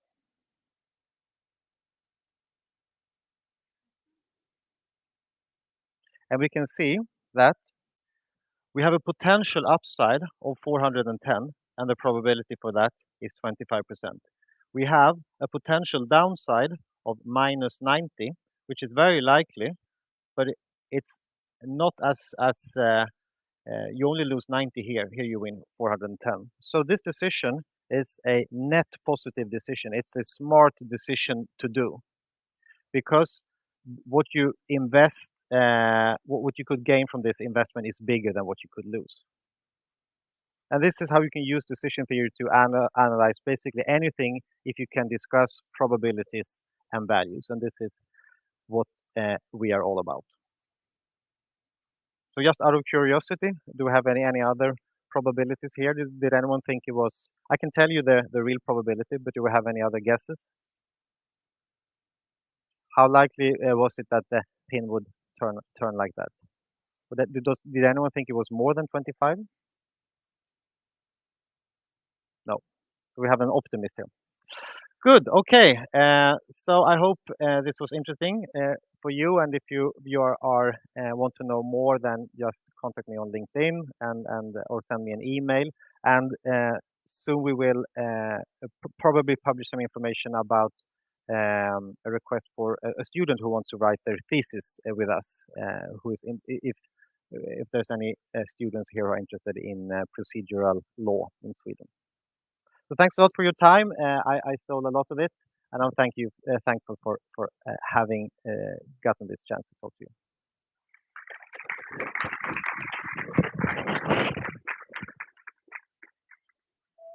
Thank you, Olof, for a great interactive case. Now I have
moderator for the panel will be Caroline Lou, who is the head of PR and communication at Norstedts.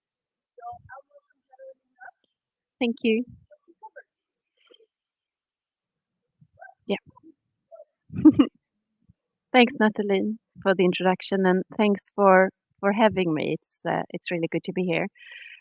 This is an event close to my heart. Norstedts Juridik has been sponsoring it for quite a few years, and we really we see a lot of benefits in combining legal and tech. So I think you're onto something really good just by coming here today. So like Natalie said, I'll be talking a bit about our industry report. It's called The Future of the Legal Profession. And that will be the topic for the panel discussion. We have a really strong panel here today, so I think you'll find the session really interesting. But first, a bit about us. So I'm Caroline Wiroth, Head of PR and Communications for Norstedts Juridik. We are the leading provider of legal information services in Sweden, and we are part of Karnov Group. Many of you probably know of us, and many of you probably have a copy of the Swedish Book of Law, which we publish. You know, the really fat and heavy law book. But you may also have access to our online platform. That is the digital tool that we present to lawyers, and where all the content that we produce is gathered for easy digital access. We publish roughly 100 legal titles every year, and we do that both digitally on the platform and also in print format. And a lot of you probably have a lot of course literature that comes from us. Everything we do together with our experts, and we have roughly 1,000 legal industry experts within our network, or the Norstedts Juridik family. And that is a network of experts that we have been building up over many years. We're celebrating 200 years next year, so we've been around for a long time. And we're not planning to stop anytime soon, so we're looking forward, maybe not 200 years ahead, but at least 50 or so. All right, so this is the cover of this year's report. It's called The Future of the Legal Profession, or Framtidens Jurist in Swedish. It's I think a lot of the things that I talk about here you will recognize or have thought of or have your own experience around. So please feel free to share your experiences and any questions that you may have as they pop up. The report name sort of says a lot about what it's about. In this report, we look at the future of the legal profession, and we look both as business drivers for the industry, but also more softer personal values, as in motivational drivers. How does the industry actually feel? What are the pain points? What do they want more of, less of, etc.? And why we do this is because we hope the report can produce some sort of a platform or a springboard for discussion on these topics. So by presenting data of how we actually feel, we think that can be a strong basis for discussion of how we can be better and stronger together. This is a shared initiative within the Karnov Group. So we produce the report across all 3 countries where we have business: Sweden, Denmark, and Norway. And we collate the data in a way so that we can slice it in a lot of different ways when we look at the data, so that we can see differences and trends. This every time we can present it across the 3 industry sectors. So lawyers working for law firms, legal professionals in public organizations, and private corporate sector. This is a quick overview of the demographics. So this year we had 3,000 people responding to the survey, and that makes it its largest of its kind. So there's quite a bit of data in this survey, and we can split the response based on gender. So see differences there. We can also see differences based on age groups, or how long the person has been working in the legal industry. And then, like I mentioned, based on organizational type, so public sector, law firms, and corporate sector. This year, these are the three themes that we are covering in the report. The first theme is around work-life balance and the strong demand that we see from the industry when it comes to increased work-life balance and how important that is for the people working in the legal industry. The second chapter is about technology and technology as a driver for the development of the legal industry going forward and the benefits that the industry see around productivity, efficiency, and things like that. And the last theme is sustainability. Many companies talk about sustainability these days. They say that they have a sustainability policy. We are very cautious about the environment, etc. But so this is not something special for the legal industry, but because it's interesting across industry sectors, it's also part of our report this year. So the first theme is around work-life balance and also how the industry is coping now after we are back after the pandemic. We're back to somewhat a new normal now, and how do we want that new normal to be? This year we asked legal professionals in Scandinavia if they have considered leaving their job in the last 6 months, and 45%, so almost half, said that they actually had done that. That is a big number. It gives me a bit of a pain in my stomach when I hear this. This number, it increases with the level of stress that they have felt. So if someone has been away ill from stress, the number increases to 74%. So this is definitely an interesting finding. It is a topic that we need to discuss, like why is this the case? As you can see here, also close to 60%, so 6 out of 10 of the legal professionals see that an increased demand for work-life balance will be a key driver of the industry going forward. So the demand for work-life balance, the will to have a life outside of work, to be able to juggle your personal life, that will be a key driver for the industry going forward. 45% is a large number, and to understand this number a bit better, we also asked why they had considered leaving their job in the last 6 months. And as you can see here from the graph to the right, the reason is to get more interesting work or better cases, to get a better work-life balance, and also to get a better salary. When we ask in surveys about salary, very few will say, no, don't give me more money, I have enough. So this is logical that we get that type of answer. But I think we're on to something really interesting to discuss here, that when people say, I've considered leaving my job because I want more interesting work and also because I want more work-life balance. And as you can see here, legal professionals or lawyers in law firms, they are really dominating when it comes to a better work-life balance. So this is in more demand for lawyers in law firms than in the other sectors. So this year, last year in the survey, we talked about work-life balance. It has been a topic in the legal industry for quite some time, but this year we'll also ask what you would be willing to sacrifice in order to get a better work-life balance. And 6 out of 10 say that they would be willing to say no to a promotion in order to get a better work-life balance. And almost 50% said that they would be willing to leave their current role in order to get more time with friends and family. 36% said that they would accept a lower position, and 1/3 said that they would accept a reduction in salary. So career capital, such as promotion and high salary, that have traditionally attracted legal professionals or talent to the legal industry, is now somewhat turned on its head by all of these people saying that, no, I'm actually willing to sacrifice quite a lot in order to get a better work-life balance.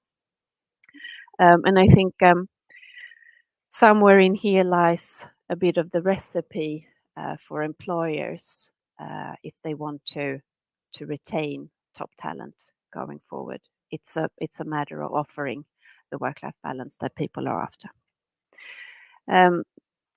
I've included some of the quotes that we got in the survey, and if you read them, you can see that there is a lot of quotes around the unsustainably high working hours that I have to endure at my current work.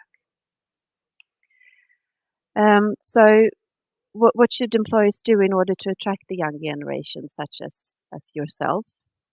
And we see that the increased demand for work-life balance that comes from across all age groups, but especially from the younger generations. And the younger legal professionals, they also demand to a larger degree that they want their managers to see them as a person rather than a work resource. And I think this is really important to consider, that there are a lot of people working for different legal organizations where they actually think that, oh, I'm not actually being treated as a person. They see me as a work resource, someone that I can just throw a lot of work at, and I need to finish that when I'm being told that it should be finished.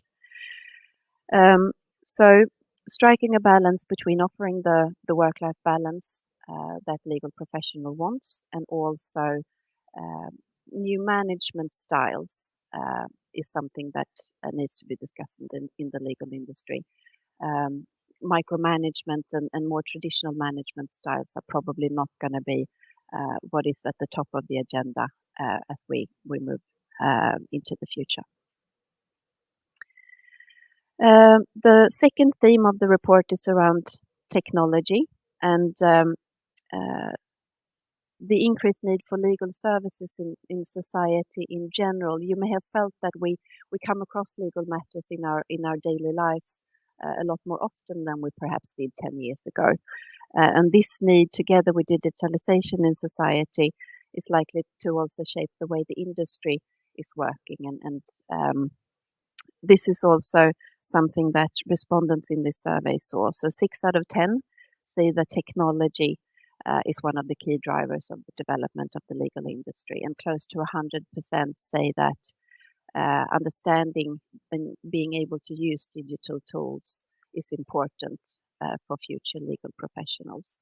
So considering that, this is exactly the place where you should be today and learning more about technology.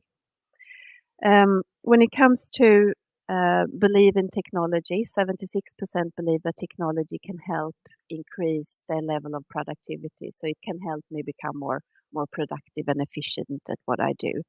And 75% believe that technology can optimize the way I work and improve the quality of the work that I deliver. So very positive feelings around technology. To dig a bit deeper into this, we also asked which areas of technology that will be more and more important for the legal industry. And we asked respondents to rank this. So if you look at the top here, number 1 is technology for automation. And that will be technology, so tech tools to analyze legal data, risk analysis tools, due diligence, for example. Technology for workflow support came in second. Technology that partly or completely replaces the lawyer for simpler legal tasks came in on third. This could be the digital, the legal providers these days that have a more digital solution to their legal service, such as Pocket Law, Legal Buddy, Bliss Divorce. But we will also hear from Astra a bit later today, who will talk about Justic and their approach to legal services. In fourth place, we have technology for drafting legal documents. And you see the quote here from a woman in the public sector in Sweden who is really a fan of technology. But when it comes to lots of positives are seen with new technology, but implementation is difficult for the legal industry. And if you look at the graph to the pie chart to the left here, you can see that there is a small portion of legal professionals that believe that technology has been implemented in the organization where they work. And especially legal professionals working in the public sector believe that they have hardly started. So there is something here that indicates that it's difficult for legal organizations to implement technology, and maybe that's not so strange given that that is not their expertise. Their expertise is law and practicing the law, and then technology implementation is a different ballgame altogether. You see that there is a lot of the green part of the circle here are the ones that have said that it's a work in process. We are looking at technology and we are implementing it slowly. And I think you could argue that technology and implementation is probably a continuous thing, like it's an ongoing process. So you may not ever be 100% complete with that. So, but I think there's something really interesting to discuss here, which is the black part of no, we have hardly started, and also the ones that are that don't know. I do not know if we have started integrating technology. It's also what strike us a bit as well with this survey was that we got many comments back, many people that wrote long comments about technology and integration and how it felt for them when they got a new system at work. And this is just one of the many comments that we got. This happens to be a guy in Denmark, but there are so many others like this quote. And he says that, well, technology can be a good thing, but actually sometimes I feel like it's adding another layer for me. It's adding an additional task upon everything else that I'm meant to be delivering at work. So it's sometimes perceived as this additional layer of administration that I have to do on top of everything else. This guy talks about becoming his own secretary because he now has to enter something into a system as well. And that is, of course, not the aim of the technology. The aim of the technology is make life easier. But clearly in the legal industry, there are systems that are not user-friendly, where the UX perhaps needs to be redesigned. The third theme is sustainability. And I guess you could say that sustainability is almost a new black these days. There are very few companies that would say that, no, it's not on our agenda at all. So there's a lot of talk about this across all industry sectors. But when we look at the legal sector, we see that one of the key insights is that close to 50% finds it important that their company has a sustainability plan or policy. But only 10% of them believe that it has been fully implemented within the organization. So what this tells us is that people want to go and work for an employer that shares my values. I want it to feel good in my stomach when I go to work. I want to have my employer to have the same values as me. And also that it's important, sustainability will be an increasingly important tool for employer branding going forward. 60%, 6 people out of 10 say that I want my future employer to have a sustainability policy. So if I'm swapping work, I'm definitely going to ask my future employer about their sustainability agenda.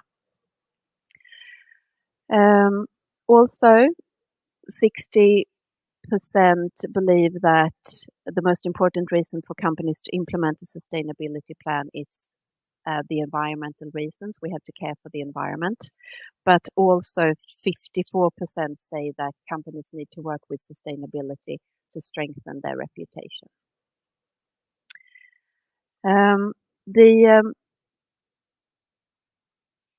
The 45% that say that that believe that their company has a sustainability policy, that's good. Half of them think that way, but 1/3 is unaware. So this speaks something to the communication that companies are doing around sustainability. Maybe the internal communication is not working 100%, given that 1/3 is still unaware. As you can see here, Sweden is ahead of the other countries when it comes to sustainability plans, and the corporate sector is ahead. as well. I want to mention here that some of the respondents in the corporate sector will come from large and listed companies who most likely already are subjected to some of the ESG regulations around sustainability, meaning they have to be on top of the sustainability agenda. But still, corporates are ahead, and that's true across all countries. We can also see here that sustainability appeals differently across gender, so it's a lot more it's a lot more important to women than men. But on the other hand, we see very small differences between age groups, so somewhat equally important across ages. So I wanted to quickly sum up. So in short, in a candidate-driven market, which we're in, employers will fight for both to attract and to retain top talent, and employer branding and the right tools to attract those talents will become a lot more important. And I think you can argue that the employer that cracks the code around flexibility and offers the work-life balance that legal professional wants, the employer that facilitates the implementation of new technology and makes it easy to use, and the employer that at the same time works sustainably for real, so not greenwashing, that employer will be well placed in the run for talent and be able to stay competitive. This is a link to where you can read the full report. We have it in both English and Swedish, so you can just download it. And this is how you can connect with me if you want. Thanks for that, and welcome panel.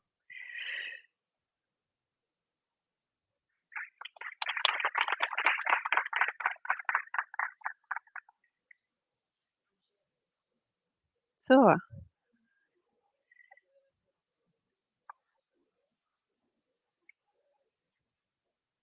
All right. Welcome panel. We have one mic, so you have to share.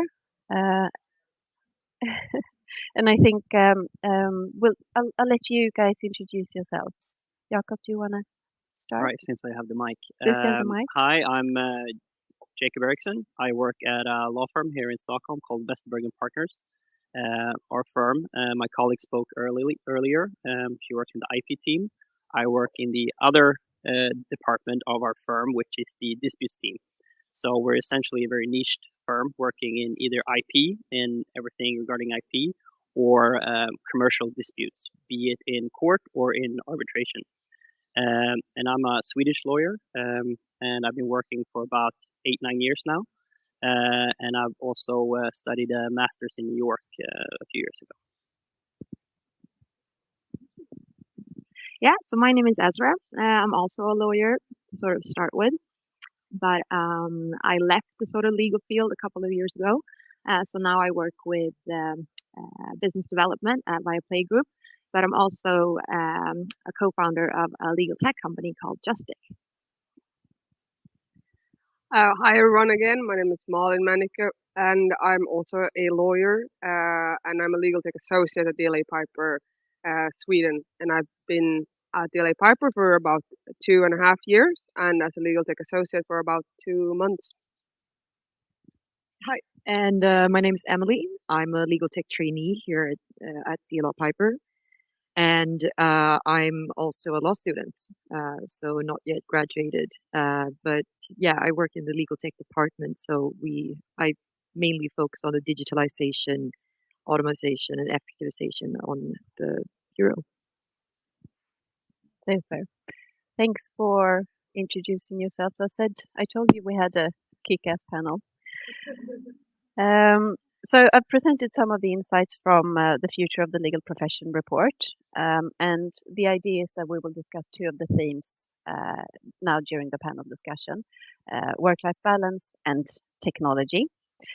And the pandemic is now somewhat behind us, and we have been coming back to what we could call a new normal.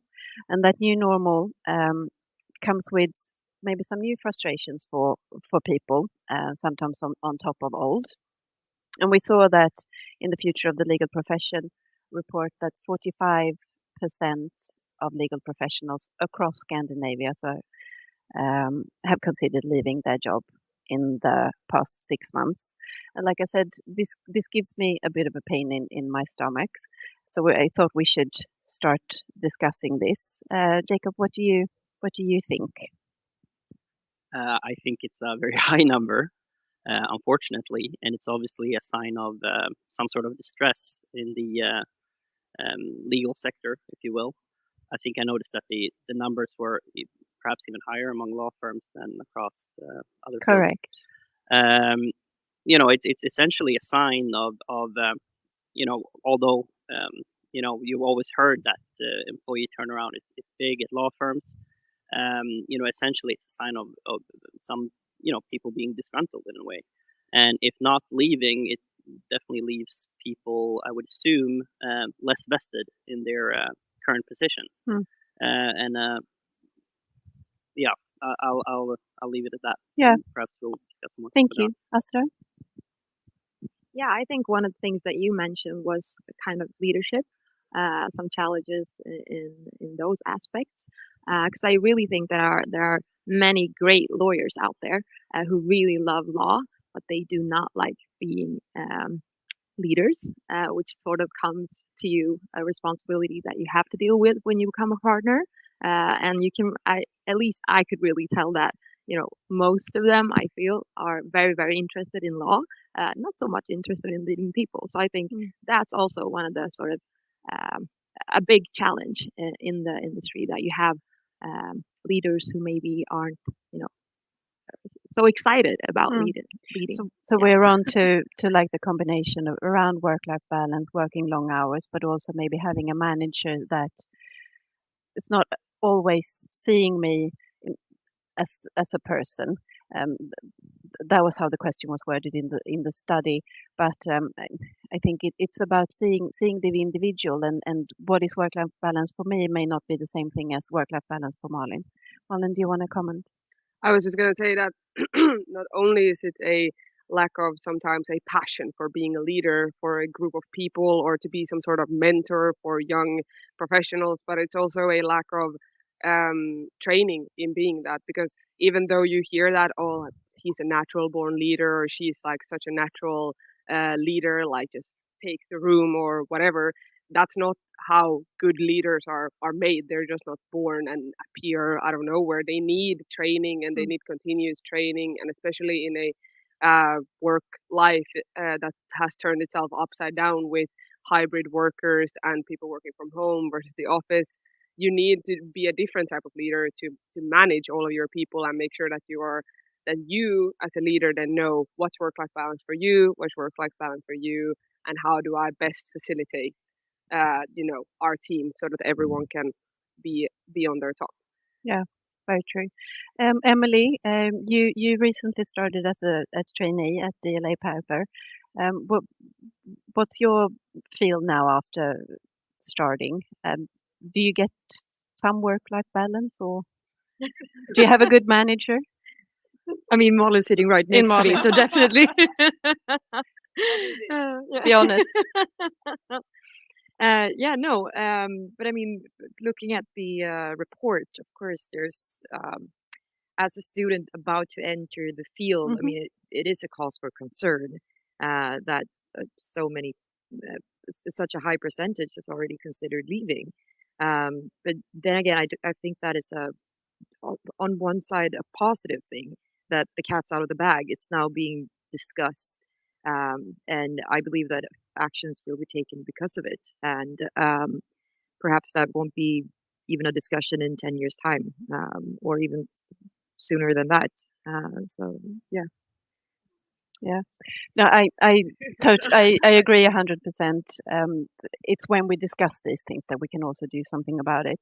If I just may follow up on that, like as long as I've starting from law school, it's always been this perpetual story about like working long hours and people and high turnaround at law firms, and I feel like that discussion has continued.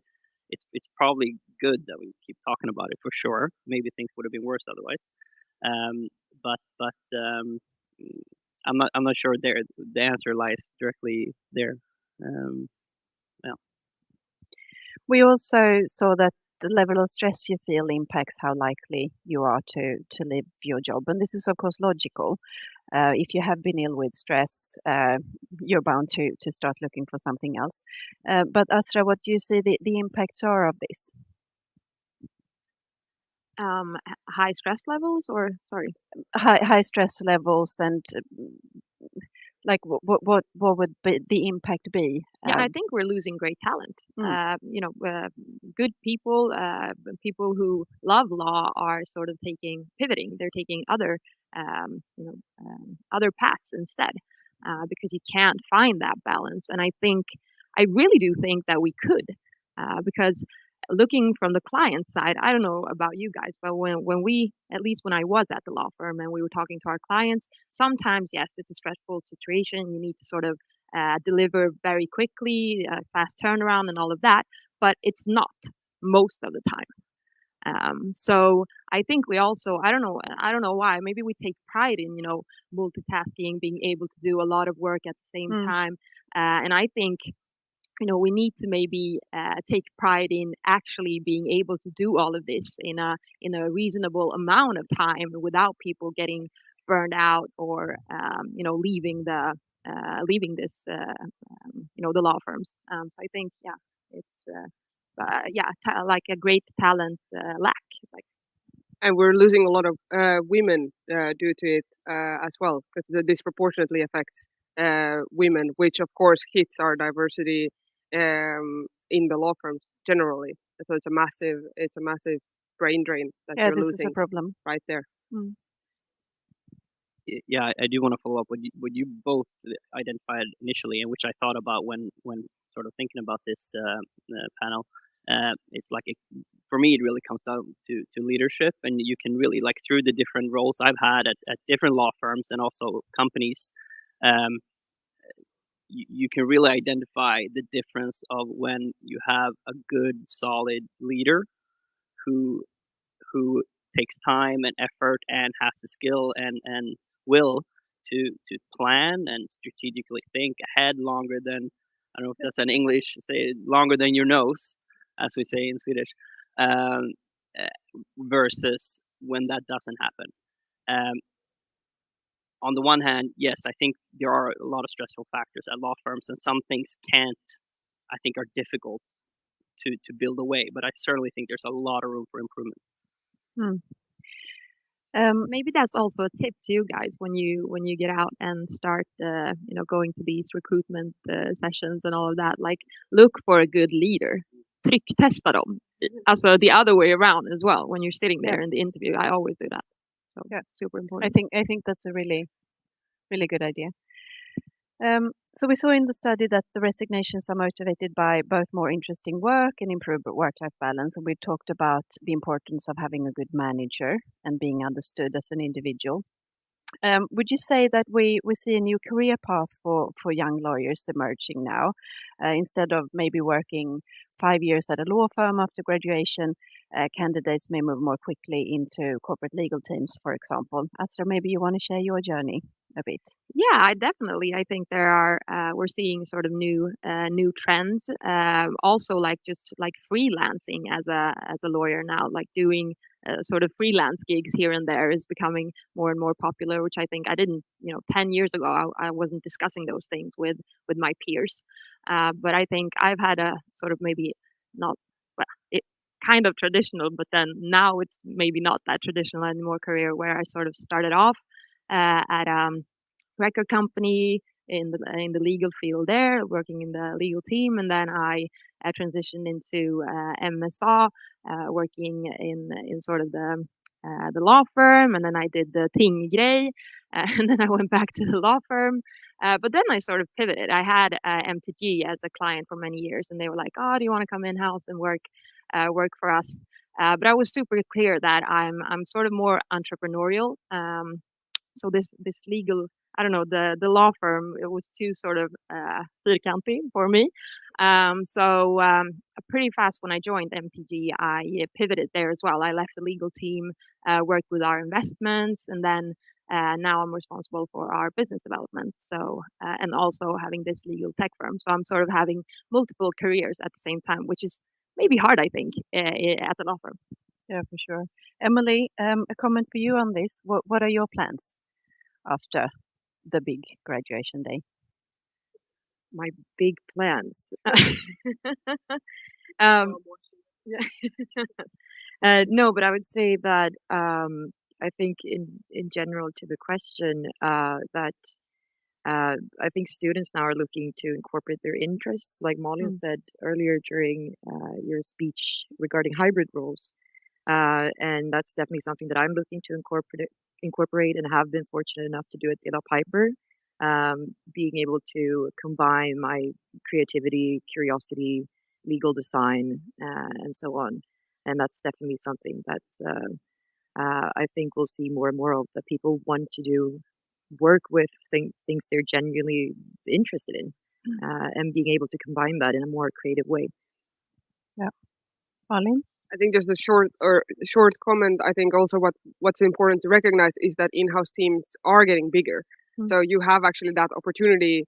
There's more opportunity for you as a lawyer to work in-house in companies with products and services that you are passionate about, for example, because those groups have grown from being one lawyer to being 10, 20 like forces of lawyer, and we're seeing that trend where they get bigger, the teams, and they do more stuff in-house also. So respondents in the survey say that flexibility really is a key to better work-life balance, and flexibility can of course come in many forms, flexible work hours, flexible work locations, but also a reduction in work hours. Jakob, at Westerberg Partners, how do you try and accommodate for flexibility? I mean, I think like one of the main great features of working as a lawyer at a law firm is that you actually have the room to be very independent. Like eventually you get to a point where you can be very, very independent. And essentially I could do my work anywhere I want. And all I need is a computer. Especially nowadays when both clients and law firms, it's I rarely have any meetings physically with people, on occasion, but all my meetings are through virtual meetings, a lot of them. So I think it's very important, and I think this is the expectation. An employer who expects people to provide a desk and you come in and you just sit there and this is where you do your work, I don't think it's going to work anymore, or hasn't for some time.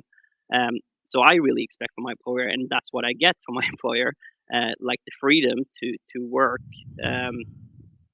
when I want and how I want, as long as, of course, I deliver on what I said I would deliver on. And I think that is the expectation from a lot of employees. Of course, it's a difference between when you're starting out. Maybe you need more presence because you're learning more initially, and that has an impact. But a lot of autonomy to the employee is what I have at Westerberg, and I think that's what employees want and deserve. Yeah. Astra, how does it work at Viaplay Group? Yeah. So we don't want to scare you guys. I know a lot of you want to work in court. So court's still there. Like you can work. You're not just working from home or in the office as well. Your court's still there. But Viaplay, yeah. So I think it's a bit of what you were talking about before, what's flexibility for me, what's flexibility for you, and like being responsible for a team that's driving business development, that's innovation. I need my team to be in, because there are things happening in the hallways. When you run and take a coffee, you meet someone from the other department, you talk to each other. That thing, that doesn't happen if everyone's sitting at home. So you're losing kind of these important little chit chats in between. So we're actually starting to sort of, I know, like after the pandemic, when everyone was back, we were like, work as you will, work from home 5 days a week. But now we're like, no, we want you guys to actually come in, because we're seeing sort of the downside of everyone working from home. So I think it's about striking a balance, because also some people in the team get energy from being with others, while someone gets energized just sitting at home, being in their own space. So I think as a leader, you need to sort of find that balance for the group, making sure that that everyone gets what they need. Um, And on that note, I think it's important to recognize as a leader that you're probably going to be the one who has to make the sacrifice. Because if you, like Jakob said, if you're a junior and you need a lot of support, and that's why you're at the office, that's not going to help if nobody else is there. So, so if you are a leader of junior people and they're sort of inclined or encouraged to be in the office, then you have to be too. And it's like, sorry, but you wanted to be a leader, so. I would also add, like, it's not also about these sort of physical spaces. Are you from home? Or like, it's also all of these digital forums now that, like, you have Slack, you have, I don't know, Teams, the chat there and all this. And that also puts extra pressure, because I have people in my team who love Slack, and then I have, the younger ones, and then the older ones who are using something different. So as a leader, now I have to be in 100 forums, making sure that everyone sees me blinking green. So that everyone's know I'm there. So you have to sort of think about being present, both sort of physically and online, in a different way. Yeah. So this is also to have maybe some rules around how to communicate. We've seen now that it's like you have to be always on. The fear of risk of losing out is so big. So you feel like you have to be always on across all of these different channels now, not just email, not just SMS, but Slack and maybe Teams as well. That's a lot to manage. And what we see, what's a good thing sometimes to do, like we're talking about, if we have something important to communicate, that will be in an SMS, for example, or WhatsApp. Because that means you don't always have to check your inbox, your email inbox, to see if you're missing something important. So that then you can sort of turn off your emails in the evenings if you want. But I would also add that it's super important to sort of try to keep a work life and sort of private life. And I never send emails to my colleagues in the evening. You have that little scheduling feature that you can use. So even if I'm working in the evening, like, I don't want to set that example, because I know that everyone else in the team will feel pressure to do that as well. So if I'm working, I set at 9, 9:10, 9:15. So everyone thinks I'm working from, the next day, when actually I did it in the evening, just because I have small kids. I have a 1-year and a 3-year-old. So, I have to, it's those years for me now. So I think that's also super important. Yeah. So we saw that people are willing to. Yeah, Please go ahead, Emily. Yeah, and I would also say that it also ties in, like, flexibility also is very connected, at least in my case, or from my perspective, to availability. That you shouldn't always have to be available. I mean, you can't be expected to answer at 6 a.m. in the morning, because that's unreasonable. And I think with the flexibility that we now see, that people can set up their own work schedules, and if you have to work in the evenings and so on, that's fine. But then you also have to respect your colleagues' time, in the sense that there are certain available work hours that are reasonable and some that are not so reasonable. Yeah. And I think, of course, certain people will be working in the evenings, and that you can text them at 10 p.m. and that will be fine. But it also boils down to clear communication between your colleagues. Yeah, well said. I agree. But I think we all have had those managers that do send you emails at 10 p.m. and expect an answer almost before midnight. And not everyone is as nice as Astra, clearly. So people are willing to sacrifice a lot. We saw from the survey, to obtain a better work-life balance. And also that previous then career capital with promotion and high salary, things that have traditionally attracted people to the legal industry, is now somewhat turned on its head by this, and the sacrifices we're willing to make in order to get a better work-life balance. Is this something you have experienced at your different companies, Astra? We'll start with you. Yeah, and I think in terms of sacrifice, definitely, if we're looking sort of the financial side, I know I cut my salary in half when I went from the law firm to MTG. So yeah, definitely big sacrifice, I think. On the other hand, I gained what I thought was super important, and it was the possibility to sort of drive multiple careers at the same time. I'm able to sort of have my full-time job at Viaplay, but I also have two other companies. I'm sitting in different boardrooms. I have a mentor program. Like I can do a lot of stuff. That is okay. So yeah, downside on financials, but upside on sort of So sacrifices to obtain something else, to gain something. definitely. Yeah. Jakob, what is your view? I essentially agree. Like I think you always have to take a holistic approach to your work, your work-life balance, and be very clear about what you prioritize and at what expense you're willing to give some things up. I think it's very easy when you start off your career to think you can have it all, or you can be 100% in every single category. And I think you quickly learn that if you attempt to, then you will shortfall in every category. So I think it's important to try to become as realistic as you can on these issues, because it's difficult to jumble the so-called life puzzle. For sure.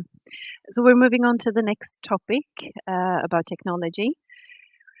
So I talked a bit about the increased need for legal services in society in general, and how this is enhanced by digitalisation, and how this is likely to shape the future way of working in the legal industry. And 6 out of 10 respondents also see technology as one of the key drivers of the legal industry going forward. So the industry sees a lot of benefits with technology, increased productivity, efficiency, and quality. But I want to hear from you, Malin, because we're now very close to the core of your role at DLA Piper as legal technologist. What types of tools are you already using, and what do you think we will see more of in the future?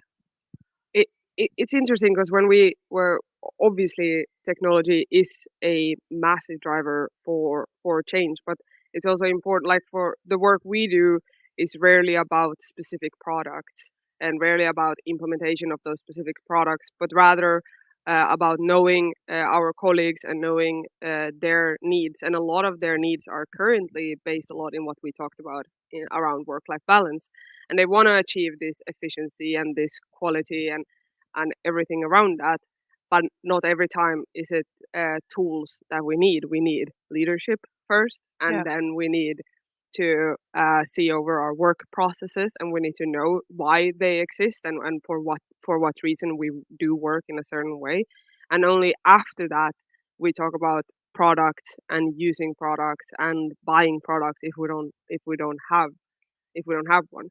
So actually, I know I'm not answering the question specifically, but it's a 10% of what we do is products, and the rest is just change management in general.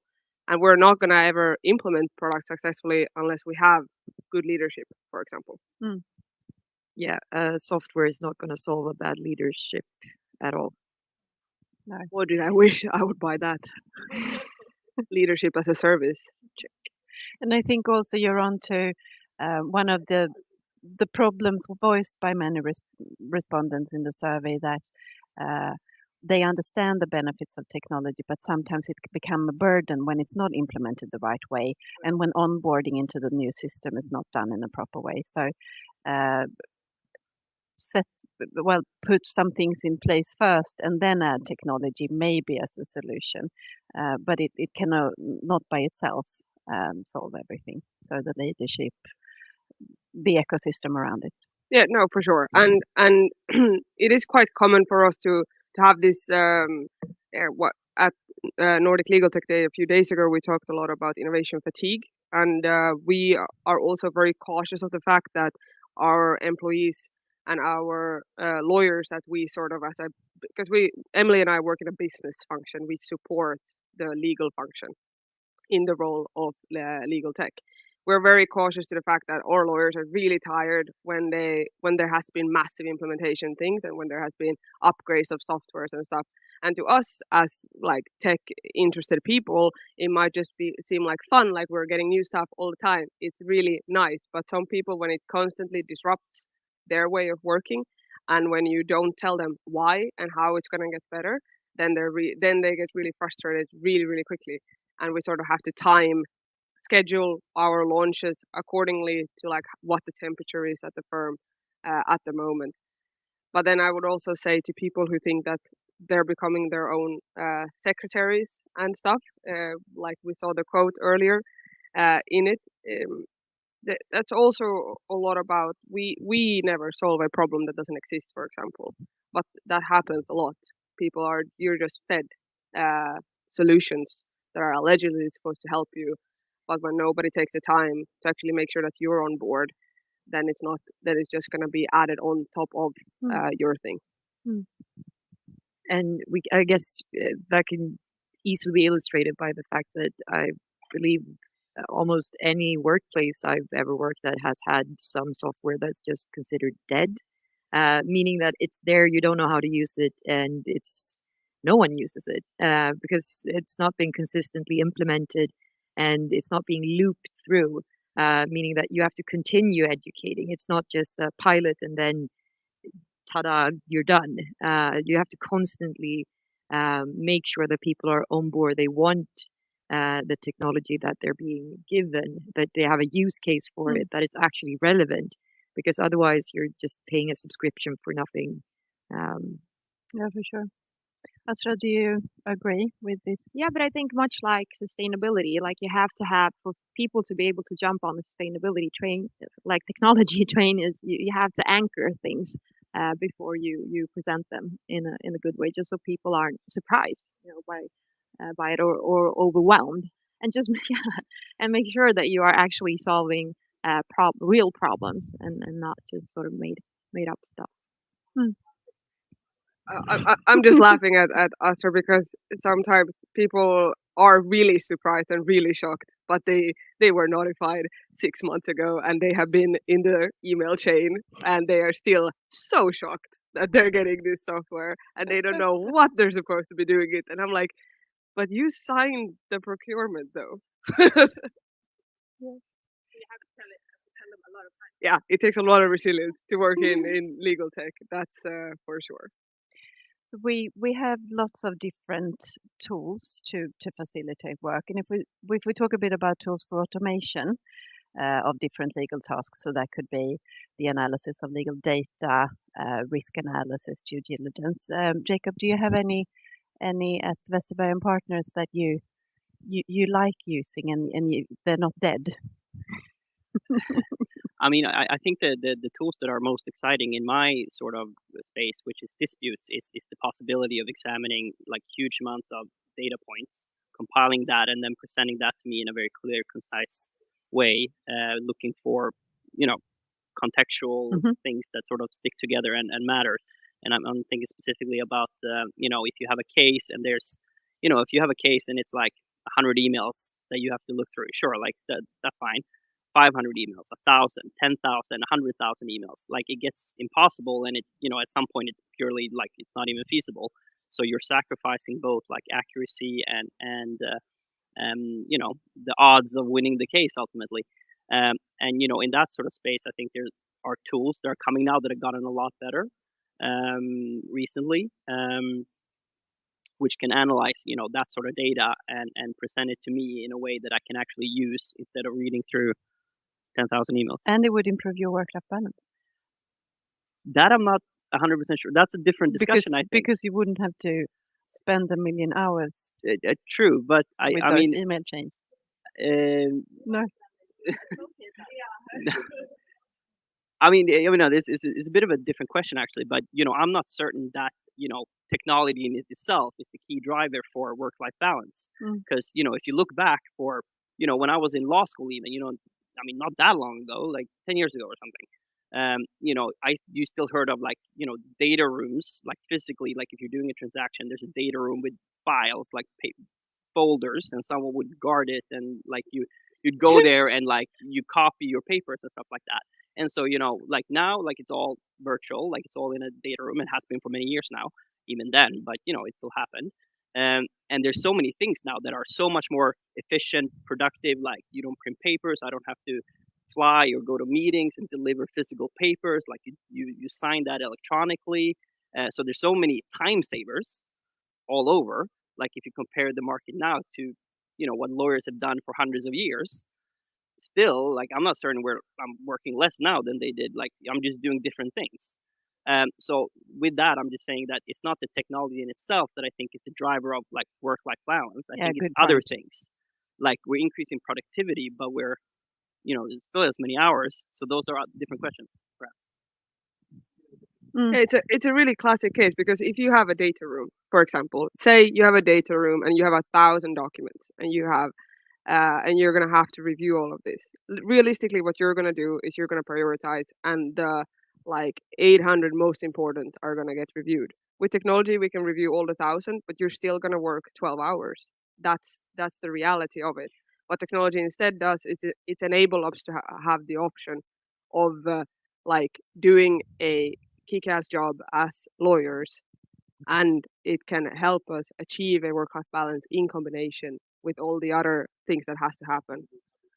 Exactly. So removing some of the more tedious tasks, and then you can spend more time on Yeah. on advising clients. So the more monotone work that actually is more perhaps less advanced, you can do more legal work with the aid of technology that perhaps would have been more less qualified hours, if you will say, from previously, and now you can do more qualified work instead. Yeah. But that doesn't necessarily mean that it's less hours in a work-life balance context. No, but maybe you spend more hours on what you signed, what it was you wanted to spend time on when you wanted to become a lawyer. Yeah, exactly. I would just want to say that on more meaningful stuff, I think. And I think that will increase how you feel about the positive feel about going to work. Like I'm now doing what I signed up to do and not just reading the email chain. Which is also important. Yes. Like it's a good learning. It's a good reading some emails. Yeah. Doing those dog days. Yeah, they're good also. Yes. All right. So we also have tech solutions that where the aim is to make the law more accessible to the public, and people are faced with legal issues continuously. Could be anything like rental agreements, legal matters relating to inheritance or government decisions, or your rights as a consumer. Asra, this is somewhat at the core of what you do at Justic. So tell us a bit more about how you make the law more accessible. Yeah, so that's exactly what we sort of our aim is to make law more accessible to ordinary Joe or ordinary Svensson maybe. But I think you will guys find out also when you start working.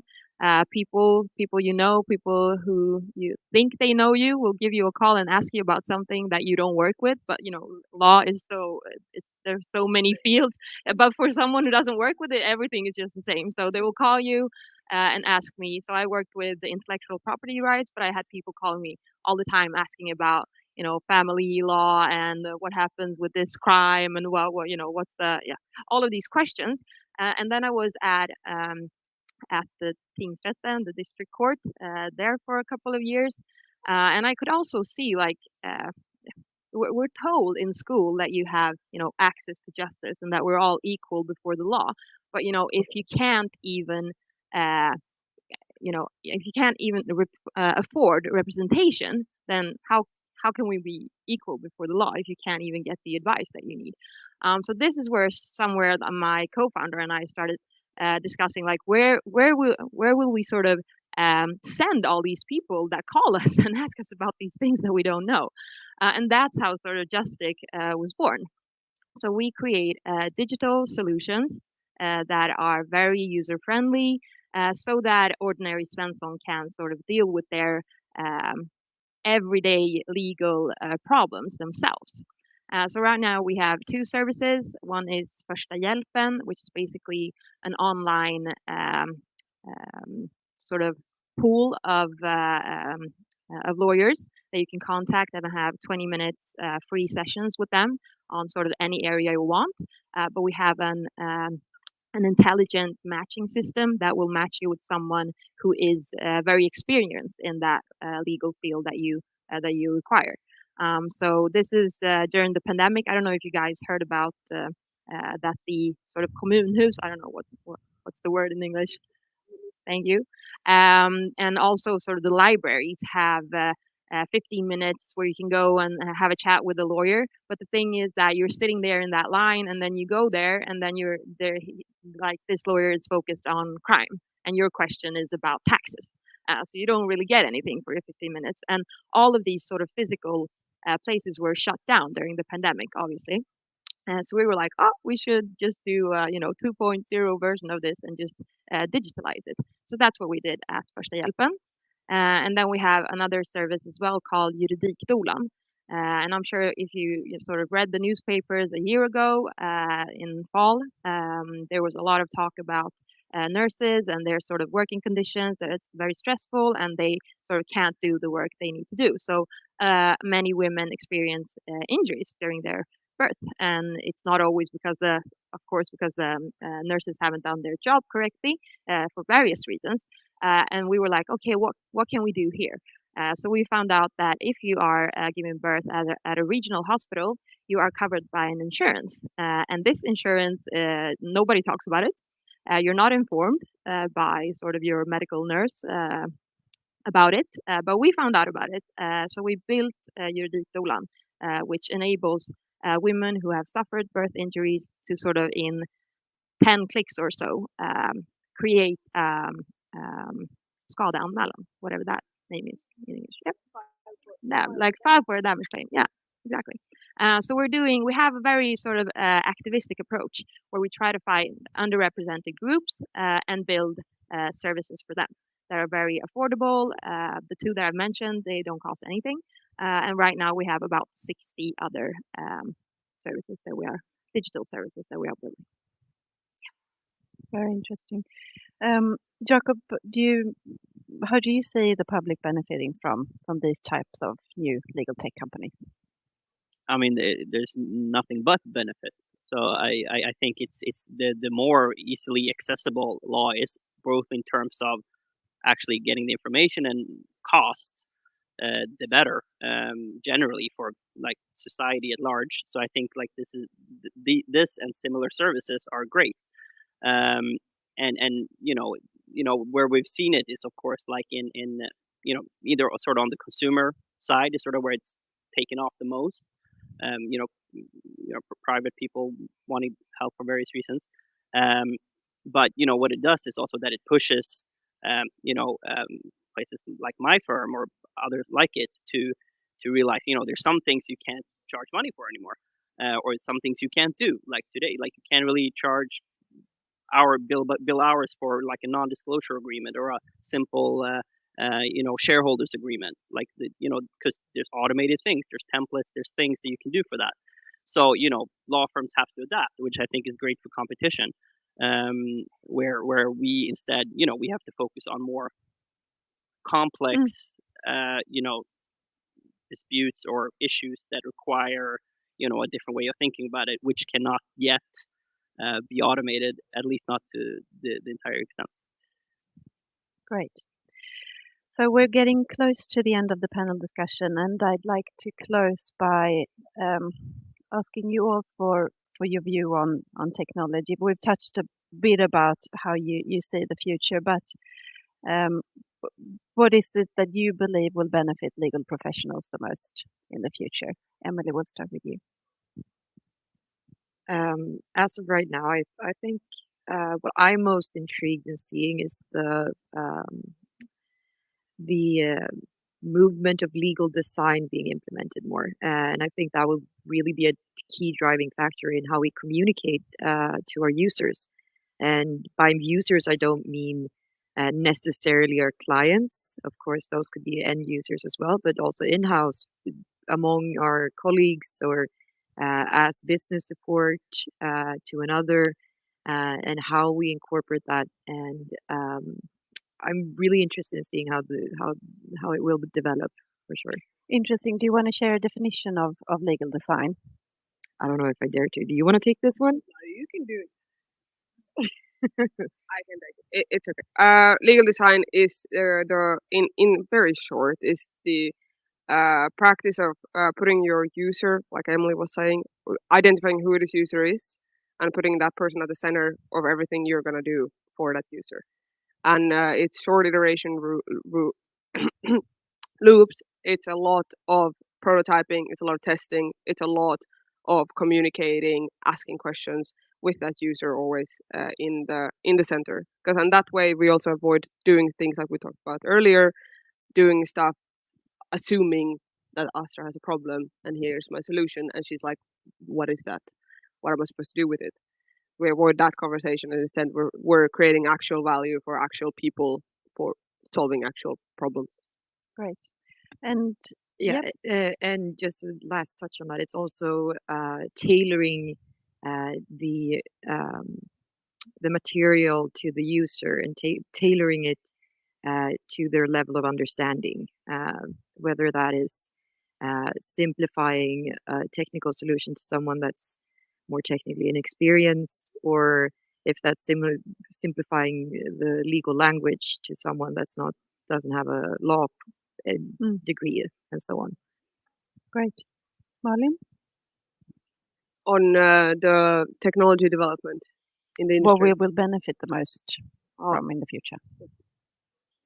I mean, the massive benefit for me at least is that we can actually create finally a legal industry that is more diverse and has spots for other interests, and can harness that into something that is really competitive, that is really powerful, and that's really empowering for people themselves. You can go into corporate law and still have a clear conscience. That's what I think is a massive benefit of it. You don't have to work in human rights to feel like you're a good person and doing something that matters to other people. Great. Asra? Yeah, well, I think we will, see all these B2B and B2C sort of initiatives driving productivity and, access to justice and all of that. I do think that we will continue to see more on the B2B side rather than B2C side where I'm working, because I mean, we've been doing this for a year now. We can already tell that we're in Europe and especially maybe in Scandinavia, people don't have that "I'll see you" mentality that maybe they have in the States maybe. So I think driving these B2C things is a bit more of a challenge because you need to sort of educate people on their rights first, and then also make them want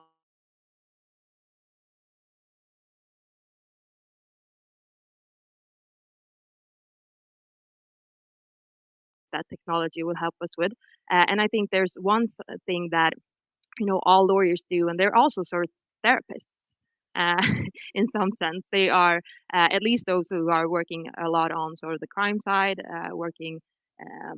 They help people a lot with their emotions, their feeling. They're meeting people at their worst, and I'm not really sure if technology can substitute a lot of things, but I don't think that human touch can be substituted quite yet. Jacob?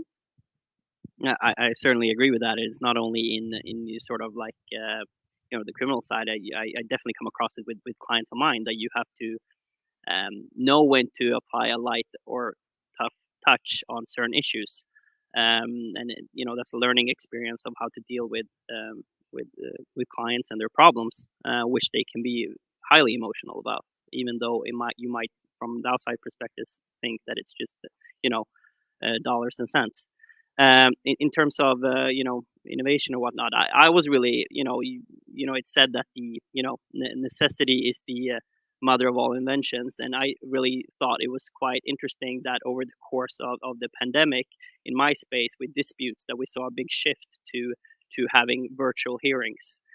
So in arbitration, which is outside of the courts, then essentially hearings kept on happening. We kept doing disputes, and we instead shifted them into a virtual setting where all parties are doing it from various parts of the world. You're hearing an expert witness from one side of the world, another witness in another, and the tribunal is sitting somewhere else, and the parties are in an entirely different place. And how to see how people reacted to that and sort of change their mind, because I think that would have been inconceivable a few years ago, that you can have a dispute like that where people are all over the place, and now people just had to do it. So I think this is sort of happening more in the arbitration space, because the parties are free to do whatever they want, basically, or the tribunal can go ahead and just say it's happening. We haven't seen the same shift in the court system yet, where they are lagging a bit, but I think there's great potential in the courts, becoming more virtual and providing opportunities for people to have their day in court virtually, or elements thereof. So I think that will end up coming. I'm quite certain it will happen. It's going quite slow there on that side. Yeah. And would have in the law firm world as well, had it not been for the pandemic, for sure. For sure. Thank you very much, everyone. That concludes the panel. Any questions from you guys? Yeah.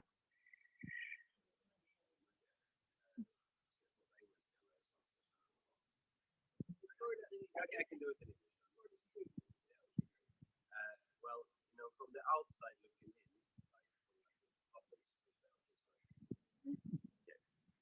in, like from a student's perspective who's not really working as a lawyer or with law yet, or from the perspective of society, it seems like when you talk about work-life balance, that the question of working hours and like working all night and working a lot comes up again and again.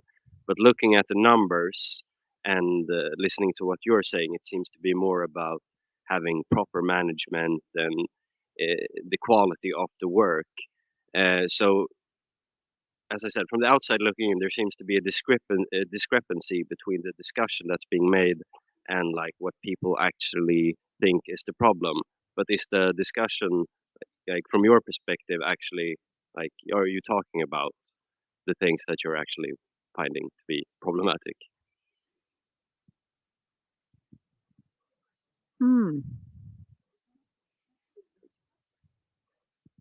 I think the answer is a bit of both, because I think there are in my world with law firms, there are some firms that are way better than others in managing this sort of work-life balance, and there are others that are worse for various reasons. So I think it's it's a bit of like cutting back on hours on occasion, and also knowing when to scale up, but also making in my experience, for instance, if you're working on a big dispute, making sure that you have staffing that properly, and making sure it's robust. So if someone has things they need to do, which people always have to do, that there's room for that person to be like, I'm not, I'm good, and someone else can you can help each other out. Yeah, I guess that's a little bit of your answer. So I think it's a bit of both, I suppose. And I would say I don't agree with the question. I think they are correlated, and it is actually part of the same discussion, because good management leads to a better work-life balance. Because we've been talking about leadership, we've been talking about time management, flexibility, and I think all of those things tie into your work-life balance.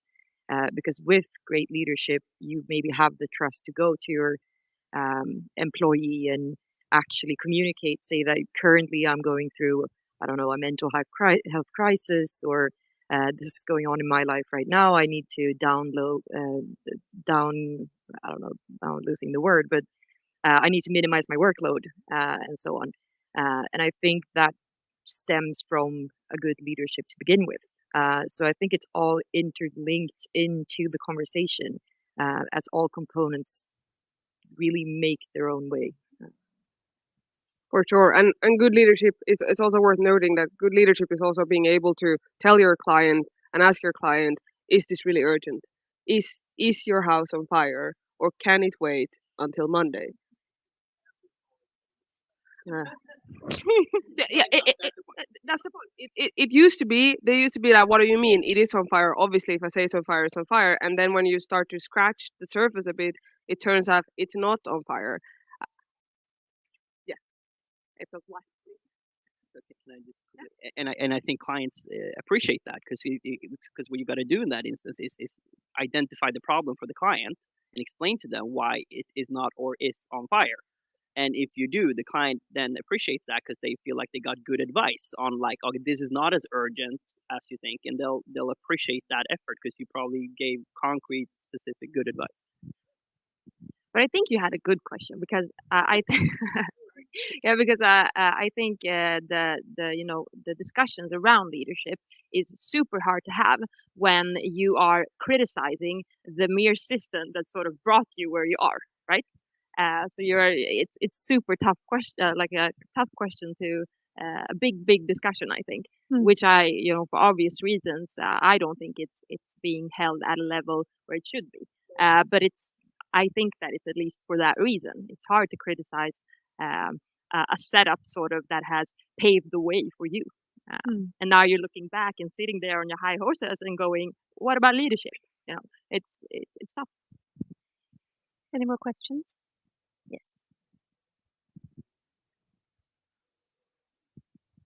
Thanks for a very interesting discussion. I wanted to raise a question as a law student now soon to be graduating, maybe to you, Caroline, because as you said, that this is a candidate-driven market, and I want to ask, like, maybe the whole panel, like, what are your predictions? I mean, I think this is really good that we're discussing these things, um, and that there is some kind of change going on, that it's not as easy to just continue on the old way anymore.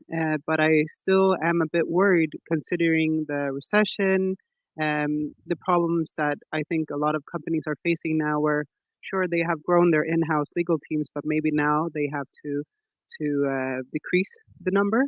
So as a law student soon to graduate, I just want to hear if you have reassuring thoughts or what you should look out for in a position that I am in. I don't think it's for me to talk about if law firms will cut back on new intakes anytime soon. But what we do know is that the industry has been booming, and there has been a lot of transactions. I don't know the figures from the top of my head, but M&A transaction I think boomed 2021, and we have seen a lot of them happening also 2022, and that of course gives a lot of work for law firms. Jacob, maybe you wanna comment on this, or you, Malin? Yeah, I have one reassuring comment about the in-house team. It's actually really much cheaper for them to have them in-house than to hire us. So in-house teams, they're large because that saves them costs, typically, companies, in like a grand scheme of things. So that's one point. And another point from my perspective as a legal tech professional is that last time when we were in a massive recession in 2008, that's when we got a lot of document automation done. And that's when we, like, instead of letting people go, made sure that we are actually harnessing know-how, we're actually doing our knowledge management work, all of that, that is sort of at the bottom of your list when you have a massive transaction to do. So we were capable of doing that as an industry. I'm saying I was 13 in 2008. But as an industry, we did that, and we could see that happening, and all those legacy products from 2008 are still around, and people still use them and use their automation services. So from my perspective, it is obviously I don't have a crystal ball, and I don't know what it's gonna look like. But I think it's interesting, and those firms who are able to harness the power of digitalization, especially in a recession, those are the ones that are gonna come up as winner on the top, and they're gonna have space for people who are creative, who are flexible, who are like game to play ball in the digitalization world, essentially. Well put. I agree. So was your question a little bit about like what the prospective marketplace for lawyers is also, or did I misunderstand?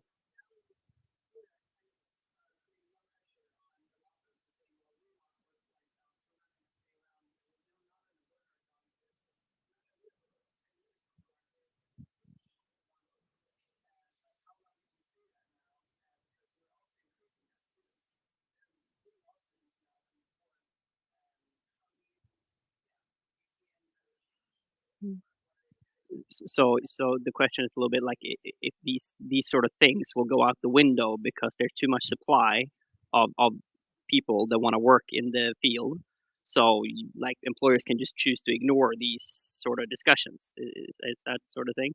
Um, it's a difficult question, but I mean, my gut feeling is no, because I don't think that's how it works. Because I think as a general thing, this is not like, oh, there's a few people that want these things and we can just ignore those and we look at these people. I think it's driven by it's a larger force than that.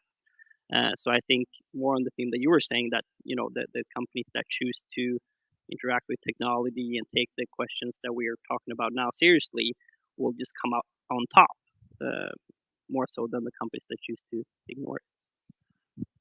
I'm gonna put it very short. I don't think that the dog days will go away, but I think that they will be shorter and better.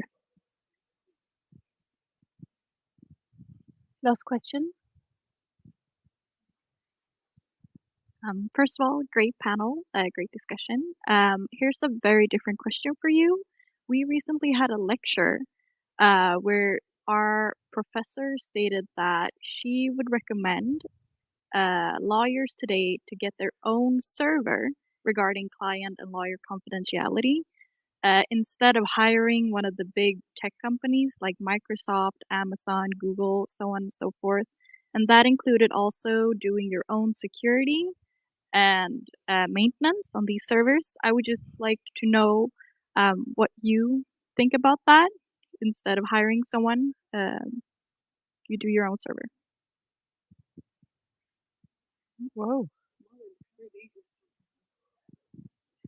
I wish your professor was talking to the Swedish Bar Association about these questions, because really we as law firms, we comply with whatever the Swedish Bar Association says, and and obviously this whole the question about privacy, the question about where your servers are located, the question about information security, it's a very tough nut to crack. And it's not for me to say how to crack it, because that's for people who are experts in information security and privacy to do, which I am not. But it is a really hot topic in for all law firms, because every single law firm is using Microsoft Outlook. You're welcome, Microsoft. But every single law firm is essentially using the Microsoft suite. There's a few that are switching to Google Suite, but the problem is the same. Yeah, I know. And then I only know of one law firm that's doing everything in house and has their own servers on prem inside their own house.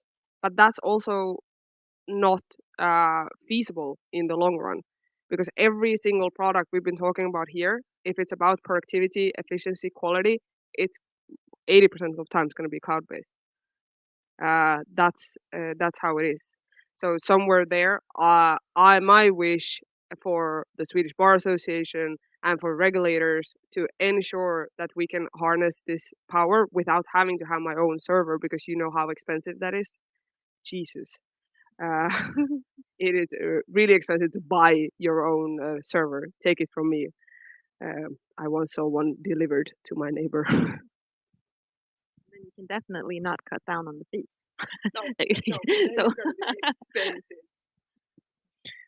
All right. Thank you very much for today. Nathalie, do you have the last few words? I want to thank the panel for a great discussion, and also Caroline for actually moderating the panel. Thank you. And I also want to put in a comment, because I'm a newly graduated student, and I'm going to tell you one thing. Put pressure on, or at least choose wisely where you start working, because you're going to be there at least 40 hours a week. Great culture, fun colleagues, enjoy going to work, because that's what you're going to do the majority of your time during a week. So enjoy it. It's supposed to be fun. And if you don't think it's fun, you might find something else that's even more fun. So there's always something to do, especially with a legal background. You're always requested. Even though you would work like Azra does now at Via Play, your legal background helps you a lot in your daily work, I assume, and you get a better understanding of everything and all that. So choose by heart. And of course, everyone or many people do the dog years. If it's not your thing, find a place that doesn't make you do dog years. With that said, we want to bring up all the speakers. So even you, Olof, in the background, and Anna-Lena. And we have prepared some gifts for you. So the team will help you out, bring it.